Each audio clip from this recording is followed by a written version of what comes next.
ஆம் அன்பு தேவனுடைய பிள்ளைகளே, 2000 வருஷத்திற்கு முன்பாக ஒரு பாவியாகிய ஸ்திரீ இயேசு கிறிஸ்து விருந்து சாப்பிட போன பரிசேயனுடைய வீட்டிலே வந்து தன்னுடைய பாவ வாழ்க்கைக்கு ஒரு முற்றுப்புள்ளி வைக்கும்படி அவரை தேடி வந்தார். கொஞ்ச நேரம் அவருக்கு பின்னால நின்று கொண்டிருந்தாள். அந்த பரிசேயனோ அவள் பாவி என்று தெரிந்தபடியினாலே இவள் என்ன செய்ய போகிறாள் என்று உற்று கவனித்துக் கொண்டிருக்கிறார். இயேசு பந்தி இருக்கையில் பின்னாலே நின்று பரிசுத்தமே உருவான இயேசுவை உற்று பார்த்து கொண்டே இருந்தாள். திடீரென்று அவருடைய பாதத்தில் விழுந்தாள். தன்னுடைய கண்ணீரால் அவருடைய பாதத்தை நனைத்தாள். தன்னுடைய கூந்தலாலே துடைத்தாள். தன் கையிலே ஒரு புதிய வாழ்க்கை வாழ்வதற்கான ஒரு நிறைவோடு ஒரு தீர்மானத்தோடு பரணியிலே எண்ணெய் கொண்டு வந்திருந்தாள். பரிமள தைலம். அதை இயேசுவின் பாதத்திலே ஊற்றி நாற்றமெடுத்த தன்னுடைய பாவ வாழ்க்கைக்கு முற்றுப்புள்ளியை வைத்து ஒரு புதிய நறுமணம் வீசுகிற வாழ்க்கையை ஆரம்பிக்கும்படி வந்தாள். இயேசு அவளை பார்த்து சொன்னாள், இவ்வளவு அன்பு கூர்ந்தாளே, என் அன்பு தேவனுடைய பிள்ளைகளே, பாவி என்று அவர் உன்னை வெறுத்து தள்ள மாட்டார். பரிசேயன் அவளை வெறுத்தான், ஆனால் இயேசு அவளை வெறுக்கவில்லை. அவளுக்கு மறுபடி ஒரு புதிய நறுமணம் வீசுகிற ஒரு வாழ்க்கையை கொடுக்க ஆண்டவர் அவரை சேர்த்துக்கொள்ள, நீ என் கிட்ட வராத, எழும்பி போ என்று அவர் சொல்லவில்லை. தன்னிடத்தில் வருகிறவர்களை அவள் புறம்பே தள்ளுவதில்லை. இன்னும் விபச்சாரத்திலே கையும் களவுமாய் இப்படிப்பட்ட ஒரு வாலிப மகன் கல்லறிந்து கொல்ல வேண்டும் என்று இயேசுக்கு முன்பாக அவளை கொண்டு வந்து நிறுத்துகிறார்கள். ஒரு மரண பயம் அவளுக்குள்ள இருந்தது. மோசேயுடைய சட்டப்படி என்னை கல்லறிந்து கொன்று விடுவார்களே என்று மரண பயத்தோடு இயேசுவுக்கு முன்னால் ஒரு குற்றவாளியாக நின்று கொண்டிருக்கிறாள். ஒரு கூட்ட ஜனம் கையிலே கற்கள், அவளை கொலை செய்வதற்கான ஆயுதமாக கற்களை எடுத்துக்கொண்டு நிற்கிறார்கள். மோசேயுடைய சட்டப்படி இவளை கல்லறிந்து கொல்ல வேண்டும் என்று சொன்னார். ஆனால் இயேசு தன்னிடத்திலே வருகிறவர்களை புறம்பே தள்ளுகிறவர் அல்ல, மரணத்திற்கு தள்ளுகிறவர் அல்ல, சாவுக்கு ஒப்பு கொடுக்கிறவர்கள் அல்ல, அவளை வாழ வைக்க வேண்டும் என்று ஆண்டவர் ஆசைப்பட்டார். அவர்களை பார்த்து ஒரு வார்த்தை சொன்னார், உங்களில் பாவம் இல்லாதவன் இவள் மேல் முதல் கல்லை எறியட்டும். அடுத்த நிமிஷத்தில் வந்த அத்தனை பேரும் கற்களை கீழே போயிட்டு ஓடிவிட்டார்கள். இயேசு அன்போடு அவளை உற்று பார்க்கிறார்.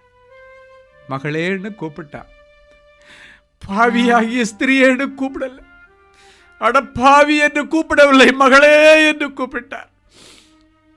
உன்னை யாரோ தீர்ப்பிடலையா, யாரோ உன்னை கல்லறியலையா?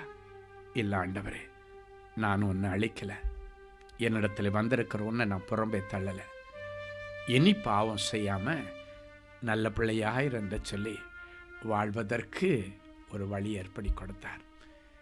இந்த நிகழ்ச்சியை பார்த்து கொண்டிருக்கிற தேவனுடைய பிள்ளைகளே, நேற்றைக்கு வரைக்கும் நீங்கள் செய்த பெரிய பாவங்கள், துரோகங்கள் உங்கள் இருதயத்தை அழுத்தி கொண்டிருக்கிறதா?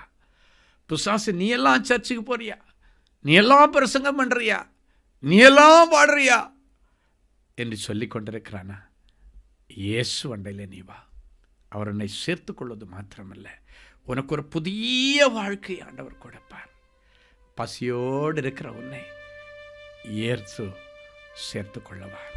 வியாதியோடு இருக்கிற உன்னை அவர் புறம்பே தள்ளுவதில்லை. பலவித தேவைகளோடு இருக்கிற உன்னை ஆண்டவர் புறம்பே தள்ளுவதில்லை.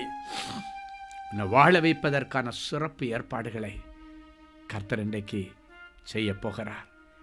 ஏசாயா தீர்க்கதரிசி 54ஆம் அதிகாரம் 6-7 வசனத்திலே இப்படியாய் ஒரு காரியத்தை சொல்லுகிறான். வாசிப்போம். ஏசாயா 54:6-7.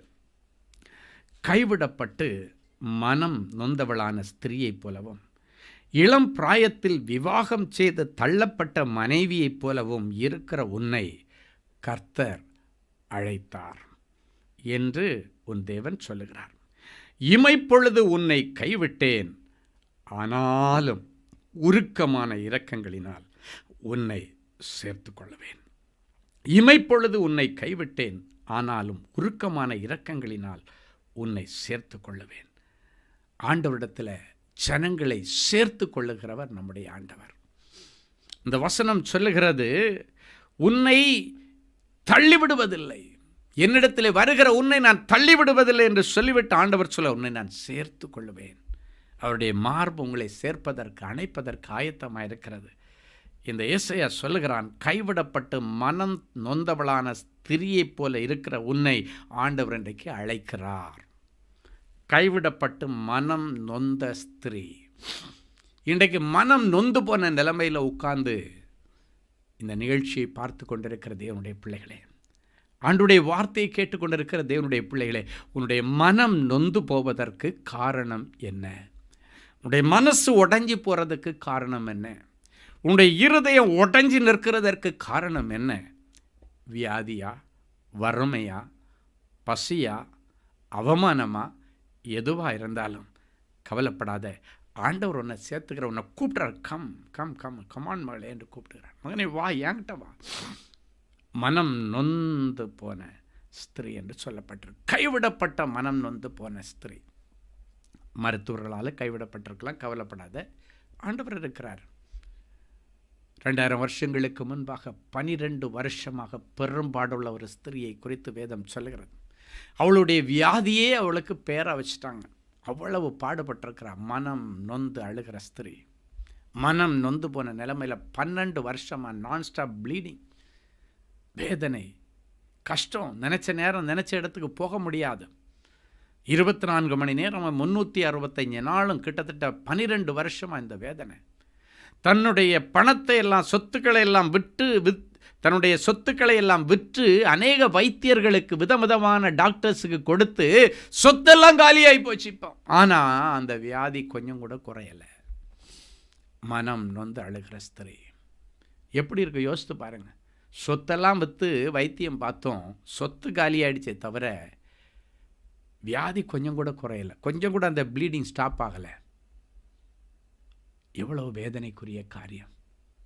எல்லா மருத்துவர்களும் கடைசியாக கைவிட்டுட்டாங்க. எங்களாலே இதுக்கு மேலே ஒன்றும் பண்ண முடியாது. கைவிடப்பட்டு மனம் நொந்த ஸ்திரீ என்று வேதத்திலே இந்த இடத்துல ஏசாயா சொல்லுகிறார்.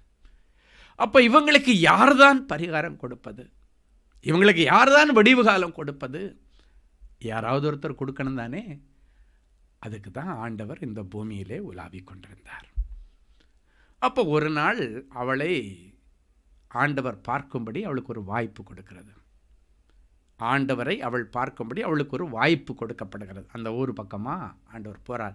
இவளுக்காக அவரில் வேற ஒரு ப்ரோக்ராமாக போகிறார். ஜபாலய தலைவனுடைய வீட்டுக்கு போகிற வழி ஆண்டவே அப்படி அவங்க ஊர் பக்கமாக போயிட்டுருக்கிறார். இந்த செய்தி கேட்ட உடனே அவளுடைய இருதயத்தில் இருந்த டிப்ரெஷன், மனம் நொந்து அழுகிற ஸ்திரீ, கைவிடப்பட்டு மருத்துவர்களால் கைவிடப்பட்டு சொத்தெல்லாம் இழந்து தெருவுக்கு வருகிற நிலைமையில், ஒன்றுமில்லாத நிலைமையில் இயேசு அந்த வழியாய் வருகிறதை அவள் கேள்விப்பட்டார். ஏன்னா அவளுக்கு தெரியும், அவரிடத்திலே வருகிறவர்களை அவர் புறம்பே தள்ளுவதில்லை. என்னால் முடியாது, நோ ஐ கான்ட் ஹெல்ப் அப்படின்னு சொல்ல மாட்டார். I will not two anything for you ஒன்றும் சொல்ல மாட்டார். அவரிடத்தில் வருகிறவர்கள் யாராயிருந்தாலும் அவர்களை புறக்கணித்து தள்ளாத ஆண்டவர் என்பது தெரிந்தபடினாலே இன்றைக்கு கிடைத்திருக்கிற வாய்ப்பை பயன்படுத்துகிறேன் என்று சொல்லி ஒரு பெரிய கூட்டத்திற்கு மத்தியில் அவர் நடந்து போய் கொண்டிருந்தார். அந்த கூட்டத்தை பற்றி அவர் கவலைப்படலை. கைவிடப்பட்டு மனம் நொந்த அந்த ஸ்திரீ இயேசுவனுடைய பாதப்படியிலே விழுந்து அவருடைய வஸ்திரத்தையாவது தொட வேண்டும் என்று உள்ளுக்குள்ளே ஓடினா, அவருடைய வஸ்திரத்தின் விளிம்பு தான் அவருடைய கையில் பட்டது. அந்த நேரமே அவருடைய சரீரத்தில் உள்ள உதிரத்தின் ஊறல் நின்று போய்விட்டது. யார் என்ன தொட்டா அப்படின்னு ஆண்டவர் கேட்குறார். சீடர்லாம் சொல்கிறாங்க, இந்த கும்பலில் யார் தொட்டான்னு எப்படி ஆண்டவரை கேட்குறீங்க? இல்லை, யாரோ ஒருவர் என்னை விசுவாசத்தோடு தொட்டார்கள். அவள் முன்னால் வந்து நிற்கிறா. அவளை பார்த்து, உன் விசுவாசம் உன்னை ரட்சித்தது, குணமாக்கிட்டு சமாதானம் எடுத்து பயந்து தான் முன்னால் வந்து நின்னா. ஏதாவது சொல்லிடுவார். அவருடைய பெர்மிஷன் வாங்காமல் அவரை நம்ம தொட்டுட்டோமே. நீ பெர்மிஷன் வாங்கி தொட வேண்டியவர் அல்ல என் இயேசு. நீ எப்பொழுது வேண்டுமானால், உனக்கு உரிமை இருக்கிறதா அப்பா, நீ புள்ள, பெர்மிஷன் வாங்கிட்டெல்லாம் வர வேண்டியதில்லை. என் அன்பு தேவனுடைய பிள்ளைகளை, அந்த நொடி பொழுதிலே மருத்துவர்களால் கைவிடப்பட்டு மனம் நொந்த அந்த ஸ்திரீக்கு ஆண்டவர் ஒரு விடுதலையை கொடுத்தார். அவளை புறக்கணிக்கலை, அவளை புறம்பே தள்ளவில்லை. அவளுக்கு ஒரு அற்புதம் செய்த ஆண்டவர் இன்றைக்கு உனக்கு ஒரு அற்புதம் செய்வார். எல்லாராலும் கைவிடப்பட்டது உண்மைதான். அப்போ அவங்களுக்கு விடிவு காலம் வேண்டாமா? விடிவு காலம் வேண்டும். அதற்காகத்தான் 2000 வருஷங்களுக்கு முன்பாக ஆண்டவர் இந்த பூமியிலே நன்மை செய்கிறவராய் சுற்றித் திரிந்த நாட்களில் ஜனங்களுக்கு அற்புதங்களை செய்தார். பழைய ஏற்பாட்டு காலங்களிலே அதற்காகவே அடைக்கல பட்டணங்களை வைத்திருந்தார் ஆண்டவர். யாராலும் காப்பாற்ற முடியாத சூழ்நிலையில் மரணத்தோடு போராடி கொண்டிருக்கிறவர்கள், அவனை கொலை செய்யும் பொழுது ஜனங்கள் துரத்தி கொண்டு வரும் பொழுது அவனுடைய ஜீவனை காப்பாற்றுவதற்காக அவர்களுக்காக அடைக்கல பட்டணங்களை வைத்திருந்தார்கள். எனவே தான் நான் சொல்லுவேன், ஒவ்வொரு பட்டணத்தில் போய் நம்முடைய ஜெபகோபுரங்களை ஓப்பன் பண்ணும் பொழுது நான் சொல்லுவேன், இந்த பட்டணத்தில் எக்கச்சக்கமான ஊழியங்கள் இருக்கிறது, ஊழியர்கள் இருக்கிறார்கள். ஆனால் தேவனின் அன்பு ஜெபகோபுரம் இங்கே வேணுமா அப்படின்ற கொஸ்டின் உங்கள் இடத்துல இருக்கும். ஆனால் அதற்கு அவசியம் இருக்கிறது. எல்லாரும் ஒவ்வொரு விதத்தில் அவங்கவுங்களுக்கு ஆண்டவர் கொடுத்திருக்கிற பொறுப்புகளை செய்து கொண்டிருக்கிற பணிகளை செய்கிறார்கள். அதில் விடுபடுகிற சில பொறுப்புகள், பணிகள் இருக்கிறது. அதற்காகத்தான் இந்த தேவனின் அன்பு ஊழியம், அதற்காக தான் இந்த அடைக்கல பட்டணங்கள் இங்கே தொடங்கப்படுகிறது. பொதுவாக பார்த்திங்கன்னா, இந்த அசுத்தாவி பிடிச்சி பல வருஷமாக போராட்டத்தில் இருக்கிறவங்க அவங்கள நிறைய இடத்துக்கு ஜெபத்துக்கு கூட கூட்டிருப்பாங்க, நிறைய இடத்து முயற்சிகள் எடுப்பாங்க. சிலர் என்ன பண்ணுவாங்கன்னா, அது பார்த்துட்டு இவங்களால் இது கை வச்சா நமக்கு பிரச்சனை அப்படின்னு சொல்லிட்டு நிறைய பேர் அப்படியே பார்த்தோன்னே அனுப்பி விட்ருவாங்க. சரி போங்க, பார்த்துக்கலாம், அப்புறம் பார்த்துக்கலாம், ப்ரே பண்ணிக்கிறேன்னு சொல்லி அனுப்பிடுவாங்க. அந்த ஜனங்களுக்கு விடுதலை கொடுக்கும்படிக்கு உத்தரவாதம் எடுத்து ஜெபிக்கிற ஊழியங்கள் இன்றைக்கு அவசியம் தேவைப்பட்டால் அவங்கள தங்க வச்சு சாப்பாடு கொடுத்து ரிஸ்க் எடுத்து அவங்கள விடுதலை ஆக்குகிற ஒரு ஊழியம் தேவை. அந்த ஊழியத்தை தான் இன்றைக்கு தேவனின் அன்பு ஊழியங்களும் அடைக்கல பட்டணங்களும் செய்து கொண்டிருக்கிறது. சிலர் ஊரில் இருந்தெல்லாம் வருவாங்க, தயாராக வரமாட்டாங்க. ஆனால் அவங்களுக்கு எப்படியா பார்த்தாலும் அவங்களுக்கு டெலிவரன்ஸுக்கு 4-5 நாள் தேவைப்படுதுன்னா அவங்கள தங்க வச்சு அவங்களுக்கு சாப்பாடு கொடுத்து அவங்களுக்கு தேவைய உதவிகளை எல்லாம் செய்து அவங்களுக்கு எப்படியாவது விடிவு காலம் கொடுக்க வேண்டுமே. அவங்களை அப்படியே விட முடியாது, அவங்களை அப்படியே அழித்து விட முடியாது. அவர் இருட்டறையில் கிடந்து செத்து விடக்கூடாது, அவர்களை அந்த தற்கொலை ஆவி அழித்து விடக்கூடாது, அந்த ஆத்துமா எப்படியாவது பிழைத்திருக்க வேண்டுமே என்பது ஆண்டவருடைய இயக்கமாக இருக்கிறபடியினாலே அப்படிப்பட்ட ஊழியங்களை தேவனுடைய அன்பு ஊழியங்களுக்கு நம்பி ஆண்டவர் இன்றைக்கு அனுப்பி விடுகிறார். அதான் வருவாங்க. சிலர் சொல்லுவாங்க, ஐயா நிறைய இடத்துக்கு போனேன், கை வச்சுட்டு ப்ளஸ் பண்ணிவிட்டு போயிட்டு வான்னு சொல்லிட்டாங்க, இப்போ எங்கே போகிறதுன்னு தெரியல, ஹாஸ்பிட்டலில் இதுக்கு மருந்து கிடையாது, இப்படிப்பட்ட அசுத்தாவிகளின் கட்டுகளுக்கும் டிப்ரெஷனில் இருக்கிறவங்களுக்கு அங்கே ஒன்றுமே முடியாது, மாத்திரை மட்டும் கொடுத்து தூங்க வைப்பாங்க, அவ்வளோதான். இப்படியே என் பிள்ளையை தூங்க வச்சு தூக்கத்திலேயே என் பிள்ளை செத்து போயிருமே. எவ்வளோ பெற்றோர்கள் மனவேதனைப்படுகிறார்கள், குமுறுகிறார்கள். அவர்களை ஆண்டவர் சேர்த்து கொள்கிற மனம் நொந்து அழுகிற ஸ்திரீகள், கைவிடப்பட்டவர்கள், எங்களால் முடியாதுன்னு ஒதுக்கப்பட்டவர்களை ஆதரிக்கிறது தான் நம்முடைய ஊழியம். ஒவ்வொருத்தரும் ஆச்சரியமாக சொல்லுவாங்க, ஐயா இந்த மாதிரி ஊழியத்தை நாங்கள் எங்கெங்கேயோ போகிறோம், பார்க்க முடியலை. நான் பெருமைக்கு சொல்லவில்லை. உங்கள் வீட்லேயும் அப்படி தீராத பிரச்சனையோடு இருக்கிற ஜனங்கள் இருப்பார்களே, ஆனால் நீங்கள் விசுவாசத்தோடு அழைத்து கொண்டு வாருங்கள். உங்களுக்காகத்தான் அடைக்கல பட்டணம். ஆண்டோடைய பெரிய கிருபையினாலே இப்பொழுது கோயம்புத்தூர் பட்டணத்திலையும் நம்முடைய பிரான்ச் கன்ஸ்ட்ரக்ஷன் போய் கொண்டிருக்கிறது. கோயம்புத்தூர் பட்டணத்தில் நம்முடைய தேவனின் அன்பு ஊழியங்களினுடைய பிரான்ச், அதற்கான பணிகள் இப்பொழுது நடந்து கொண்டிருக்கிற. இப்போ நீங்கள் அதை ஸ்க்ரீனில் பார்க்கலாம். அந்த தேவனின் அன்பு ஊழியங்களுக்காக ஆண்டவர் இப்பொழுது நமக்கு கோயம்புத்தூரில் கட்டி கொண்டிருக்கிற அந்த ஜெபகோபுரம், கார்டன் ஆஃப் கம்ஃபர்ட் கோயம்புத்தூர், அதற்கு ஆறுதலின் தோட்டம் என்கிற ஒரு பெயரை நாம் வைத்திருக்கிறோம். ஒரு சில கிளிப்பிங்ஸ் மட்டும் நீங்கள் பாருங்கள். Price the Lord. தம்பி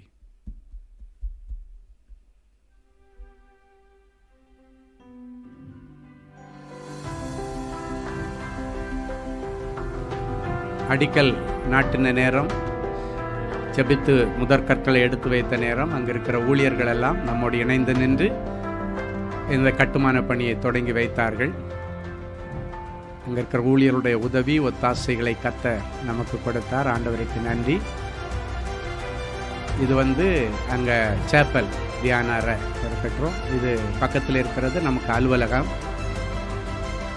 நல்ல அருமையான இடம் கோயம்புத்தூரில். அந்த காரூணியா போகிற வழியில் அவைகள் இருக்கிறது. ஆண்டவருடைய நாமம் மகிமைப்படும்படி அவைகள் வேலைகள் நடந்து கொண்டிருக்கிறது. ஆண்டவருக்கு நன்றி செலுத்துகிறேன். இப்பொழுது பூச்சி வேலையெல்லாம் நடந்துகிட்ருக்கு. கர்த்தருக்கு சித்தமானால் இன்னும் ஒரு மாதத்திலே அவைகள் முடிக்கப்பட்டு அந்த ஜபகோபுரத்தை நாம் தொடங்க போகிறோம். அந்த ஜபகோபுரத்திற்கான அந்த விஷன் ஷேரிங் மீட்டிங் ஒன்று ஒரு நாள் நாங்கள் வச்சுருந்தோம் இந்த தொடங்குறதுக்கு முன்னால். அப்போ இந்த வார்த்தை தான் ஆண்டவர் அந்த இடத்துல பேச சொன்னார். இங்கே கோயம்புத்தூரில் இவ்வளோ ஊழியங்கள் இருக்கிறது, இப்போ இப்படி ஒரு ஊழியம் அங்கே தேவையா என்று கேள்வி இருக்கும் பொழுது, யாருமே செய்யாத விடுபட்ட ஊழியங்கள் என்று அநேக ஊழியங்கள் இருக்கிறார். அதை செய்வதற்கு ஆண்டவர் தேவனின் அன்பு ஊழியங்களை ஏற்படுத்தி இருக்கிறார். அதற்காகத்தான் அடைக்கல பட்டணங்களை ஆண்டவர் வைத்திருக்கிறார். எனவே கோயம்புத்தூர், அந்த நீலகிரி மாவட்டம் பகுதியில் இருக்கிற ஈரோடு, திருப்பூர், ஊட்டி, அந்த மாதிரி பகுதியில் இருக்கிற பிள்ளைகளுக்காக இப்பொழுது கர்த்தருக்கு சித்தமானால் இந்த ஒரு மாதத்துக்குள்ளால் அந்த வேலைகள் முடிஞ்சிடும். கர்த்தருக்கு சித்தமானால் நவம்பர் மாதத்தில் அதை நம்ம ஓப்பன் பண்ணுவதற்கு இருக்கிறோம். அடுத்து பெங்களூரில் நம்ம ரெடி பண்ணிகிட்டு இருக்கிறோம். அதே போல் மும்பை ப்ரேயர் டவர் முதல்ல ஒரு சின்ன இடத்துல தான் நம்ம வச்சுருந்தோம். இப்பொழுது ஆண்டவருடைய பெரிய கிருபையினால் ஒரு பெரிய இடத்துல, விசாலமான இடத்துல நமக்கு ஒரே நேரத்தில் அநேகர் உட்கார்ந்து ஆண்டவரை ஆராதிக்கவும் துதிக்கவும் சின்ன சின்ன கூட்டங்கள் நடத்தவும் பெரிய விசாலமான இடத்தை மும்பை பட்டணத்தில் கொடுத்திருக்கிறார். அது மட்டும் இல்லை, ஆண்டவருடைய கிருபையினால் நம்ம சென்னையில் ஒரு இடம், நமக்கு ஹெட் குவார்ட்டர்ஸ் கன்ஸ்ட்ரக்ஷனுக்காக ஒரு இடம் வாங்கியிருந்தோம். அதில் ஒரு பெரிய டவர் ஒன்று இருந்துச்சு. அந்த டவர் ரொம்ப வருஷமாக அது கலட்ட முடியாமல் இருந்துச்சு. ஆண்டவருடைய பெரிய கிருபையினால் அந்த டவரெல்லாம் இப்பொழுது ரிமூவ் பண்ணப்பட்டது. தம்பி, அந்த கிளிப்பிங்ஸ் இருந்தால் கொஞ்சம் போட்டு விடுங்கப்பா. இந்த இடம்தான் நம்ம OMR ரோட்டில் நம்முடைய தேவனின் அன்பு ஊழியங்கள் ஹெட் குவார்ட்டர்ஸ் கட்டுவதற்காக ஏற்படுத்தப்பட்டிருக்கிற இடம். அங்கே அந்த டவர் இருந்துச்சு. அந்த டவர் தான் இப்பொழுது ரிமூவ் பண்ணப்பட்டிருக்கிறது. அதெல்லாம் கழட்டி போட்டிருக்கிறாங்க. கர்த்தருக்கு சித்தமானால் கோயம்புத்தூர் ப்ரேயர் டவர் முடிஞ்ச உடனே நம்ம சென்னை ஹெட் குவார்ட்டர்ஸ் கட்டுவதற்கான காரியங்களுக்கும் நாம் ஆயத்தமாகி கொண்டிருக்கிறோம். ஏன்னா இப்போ நமக்கு இருக்கிற அந்த ஜபகோபுரத்தில் நிறைய பேர் டெலிவரன்ஸுக்காக வரும்பொழுது அத்தனை பேருக்கும் தனித்தனி அறைகளில் கூட்டுட்டு போய் டெலிவரன்ஸ் ப்ரேயர் பண்ணுற அளவுக்கு இடம் இல்லை. நம்ம பக்கத்தில் 2 பில்டிங் வாடகைக்கு எடுத்திருந்தாலும் நமக்கு அதுக்கு சௌரியம் இல்லை. அதனால் இனி கட்டப்போகிற ஜபகோபுரத்தில் விடுதலைக்காக, டெலிவரன்ஸுக்காக வருகிற பிள்ளைகள் தேவைப்பட்ட அங்கே தங்கியிருந்து அவர்களுக்கு ஜபிக்கணுனால எல்லாத்துக்கும் சிறப்பு ஏற்பாடுகளோடு கூட யாரும் செய்யாத ஊழியத்தை இந்த தேவனின் அன்பு ஊழியங்கள், விடுபட்ட ஊழியங்கள் என்று சொல்லுகிறேன். அந்த வார்த்தைக்கு எல்லாரும் ஊழியம் செய்கிறாங்க, சிறப்பாக செய்கிறாங்க, நான் குறை சொல்லலை. ஆனால் விடுபட்ட ஊழியங்கள் என்று சில இருக்கிறது. யாருமே செய்வதற்கு தயங்குகிற, முடியுமான்ற யோசிக்கிற, அதுக்கு வழி இல்லை, வாய்ப்பு இல்லை, அது கஷ்டம், ரிஸ்க்கு அப்படின்றது எல்லாத்தையும், அப்படிப்பட்ட ஜனங்களை ஆண்டவர் விட முடியாதல்லவா. ஆண்டவர் சொல்ல, என்னிடத்தில் வருகிறவர்களை நான் புறம்பே தள்ளுவதில்லை. தள்ளப்பட்டவர்களுக்காகத்தான் நம்முடைய அடைக்கல பட்டணம், தள்ளப்பட்டவர்களுக்காகத்தான் தேவனின் அன்பு ஊழியங்கள் இன்றைக்கு இயங்கிக் கொண்டிருக்கு. எனவே இந்த ஊழியங்களுக்காக நீங்கள் நல்லா ஜெபம் பண்ணுங்க. அந்த கட்டுமான பணிகள் எல்லாம் சீக்கிரத்தில் நடப்பதற்காக கர்த்தர் ஆசீர்வதிப்பார். அடுத்து, இளம் பிராயத்தில் விவாகம் செய்து தள்ளப்பட்ட மனைவி. யோசித்து பாருங்க, இளம் வயதில் நல்ல ஆசையோடு கல்யாணம் பண்ணி வாழணுன்னு வருவா. ஆனால் அவளை தள்ளி விட்டாங்கன்னா அந்த இளம் வயதில் அவள் எவ்வளோ துடித்து போவா. யோசித்து பாருங்க. ஏதோ ஒரு சப்பலை வாங்கிட்டு சப்பல் கடிக்குது அப்படின்றதுக்காக சப்பலை தூக்கி போடுற மாதிரி மனைவியை தூக்கி போடுகிறவர்கள், புருஷனை மாற்றுகிறவர்கள் இன்றைக்கு சர்வசாதாரணமாக இருக்கிறார்கள். அப்படிப்பட்டவர்களை இன்றைக்கு ஆண்டவர் அழைக்கிறார். அவர்களுக்கு வாழ்வு கொடுக்க விரும்புகிறார். அவர்கள் அப்படியே அழிந்து போவதை ஆண்டவர் விரும்பவில்லை. எனவே தான் ஆண்டவர் சொல்லுகிறார், அப்படி தள்ளப்பட்ட மனைவியைப் போல இருக்கிற உன்னை கர்த்தர் இன்றைக்கு அழைக்கிறார். அப்படி வீட்டில் உட்கார்ந்து மனம் நொந்து அழுகிற பிள்ளைகளை கர்த்தர் அழைக்கிறார். சில குடும்பத்தில் பார்த்திங்கன்னா கடைசியாக இருக்கிற பொம்பளை பிள்ளைகளை கல்யாணம் பண்ணி கொடுக்கறதுக்கு அங்கே ஏலம் போடுறதுன்னு சொல்லுவாங்க. எங்கள் ஊரில் ஏலம் போடுறதுன்னா, நீ பண்ணு, நான் பண்ண மாட்டேன், நீ பண்ணு, நீ இதை கொடு, நீ அதை கொடு, நான் இவ்வளவு தான் கொடுப்பேன், நீ இவ்வளவு தான் கொடுக்கணும், நீ அவ்வளவு கொடுக்கணும் அப்படின்ட்டு ஏலம் போடுவாங்க. பொருட்களை ஏலம் போடுறது மாதிரி வீட்டில் கல்யாணத்திற்காக காத்திருக்கிற வாலிப பிள்ளைகளை சகோதரர்கள் இணைந்து, மூத்த சகோதரிகள் இணைந்து ஏலம் போடுகிறதை பார்க்கிறோம். என்னால் முடியாது ஏலம் போடுகிறவர்கள், அப்படிப்பட்டவர்களை குறித்து நீங்கள், அப்படிப்பட்ட வேதனையோடைய, அப்படிப்பட்ட சூழ்நிலையில் இருக்கிறவர்களை ஆண்டவர் இன்னைக்கு, என்கிட்ட வாப்பா, நான் உனக்கு திருமணம் பண்ணி வைக்கிறேன், உனக்கு நான் வாழ வைக்கிறேன், நான் அப்பாவாக இருக்கிறேன். கடந்த சில மாதங்களுக்குள்ளால் பார்த்திங்கன்னா எங்களுடைய ஊழியத்தில் இடிக்கப்பட்ட வாழ்க்கையோடு கிடந்த அநேக பிள்ளைகள், வயசு 40 வயசு, 38 வயசு, 42 வயசு, அநேக பிள்ளைகளுடைய வாழ்க்கையை ஆண்டவர் கட்டினார். அநேக பிள்ளைகளுடைய குடும்பங்களிலே திருமணம் செய்து வைக்கக்கூடிய சூழ்நிலை இல்லை.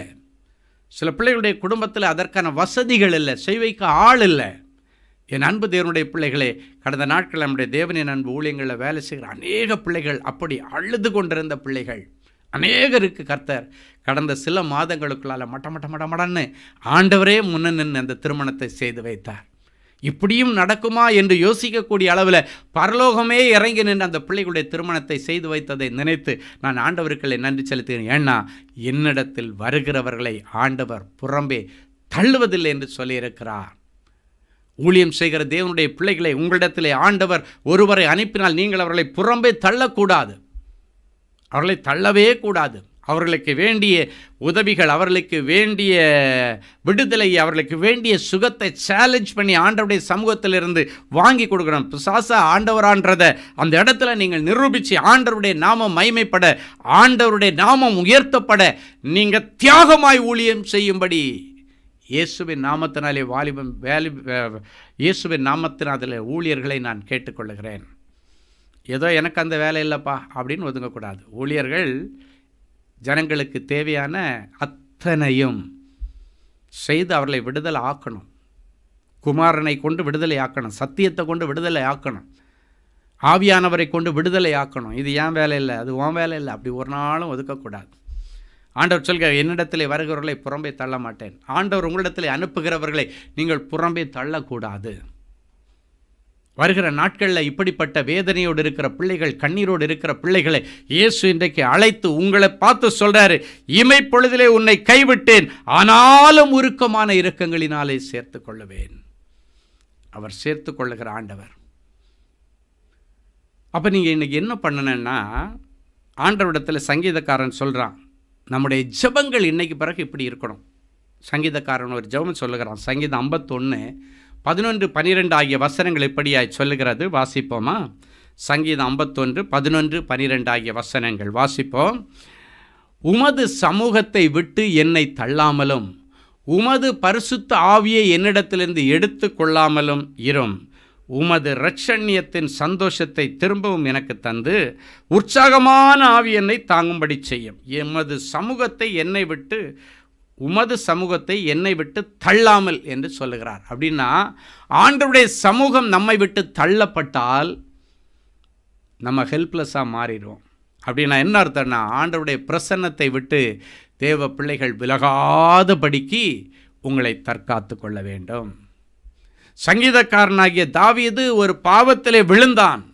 அதன் நிமித்தம் அவனுடைய ஆவி தோய்ந்து போனது. எனவே தான் சொல்லுகிறான், உமது சமூகத்தை விட்டு என்னை தள்ளிவிடாதேயும். என்னுடைய பாவங்களை மனசில் வச்சுட்டு உங்கள் சமூகத்தை விட்டு என்னை தள்ளிடாதீங்க. பரிசுத்த ஆவி என்னிடத்திலிருந்து எடுத்துக்கொள்ளாமல் உம்முடைய இரட்சணியத்தின் சந்தோஷத்தை திரும்பவும் எனக்கு தாரும். பாவத்திலே விழுந்து ஆண்டவருடைய பிரசன்னத்தை இழந்து தேவ சமூகத்தை விட்டு தள்ளப்பட்ட நிலைமையில் கடுக்கிற தேவனுடைய பிள்ளைகளை இன்றைக்கு ஆண்டவரிடத்தில் நீங்கள் சொல்லுங்க, உமது சமூகத்தை விட்டு என்னை தள்ளிவிடாதபடிக்கு, பரிசுத்த ஆவி என்னிடத்திலிருந்து எடுத்துக்கொள்ளாதபடிக்கு உம்முடைய ரட்சிப்பின் சந்தோஷத்தை மறுபடியும் எனக்கு தாரும். நீங்கள் கேளுங்க, ஆண்டவர் இன்றைக்கு உங்கள் ஒவ்வொருவரையும் பரிசுத்தம் பண்ணுவார். இன்றைக்கி உங்களை பரிசுத்தம் பண்ணி உங்களுடைய வாழ்க்கையில் இருக்கிற எல்லா தள்ளுதற்கு காரணமாக இருக்கிற சம்பவங்களிலே ஆண்டவர் இன்றைக்கு ஒரு அற்புதத்தை செய்வார். ஏன் எல்லாரும் உங்களை தள்ளி விடுறாங்க? அதுக்கு காரணம் என்ன? எந்த இடத்துல நீங்கள் குறைபட்டிருக்கிறீங்க? அந்த குறைவுகள் எல்லாம் இன்றைக்கு கிறிஸ்து இயேசுவுக்குள்ளால நிறைவாகும். ஹல்லேலூயா. எனவே இன்றைக்கு ஆண்டவருடைய சமூகத்தில் நீங்கள் கிட்டி சேராதபடி காணப்படுகிற எல்லா தடைகளை உடைச்சு ஆண்டவர் அற்புதத்தை செய்யும்படிக்கு, தேவனே நான் உமதண்டையில் இன்னும் கிட்டி சேரணுமேன்னு சொல்லிட்டு எங்களோடு இணைந்து இந்த பாடலை பாடும் பொழுதே, தேவனே நான் உமதண்டையில் இன்னும் கிட்டி சேரணும், உங்கள் பிரசன்னத்தை விட்டு நான் தள்ளிடக்கூடாதுன்னு சொல்லிட்டு எங்களோடு இணைந்து இந்த பாடலை பாடி தேவ சமூகத்தில் உங்களை ஒப்பு கொடுங்க. Praise the lord. ஹல்லேலூயா.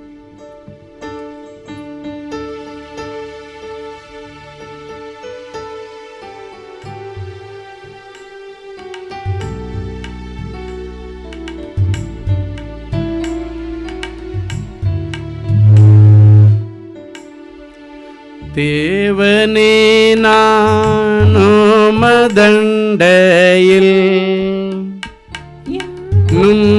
நெருங்கி சேர்வதே என் ஆவல் பூம். எல்லாம் சேர்ந்து சொல்லணும்.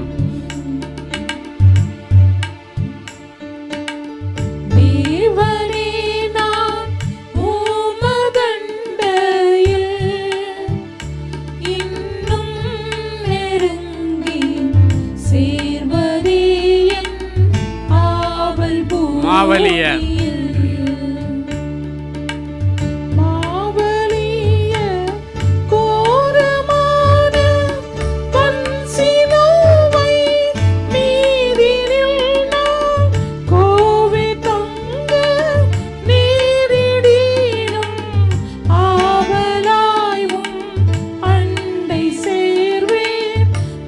இன்னும் நெருங்கி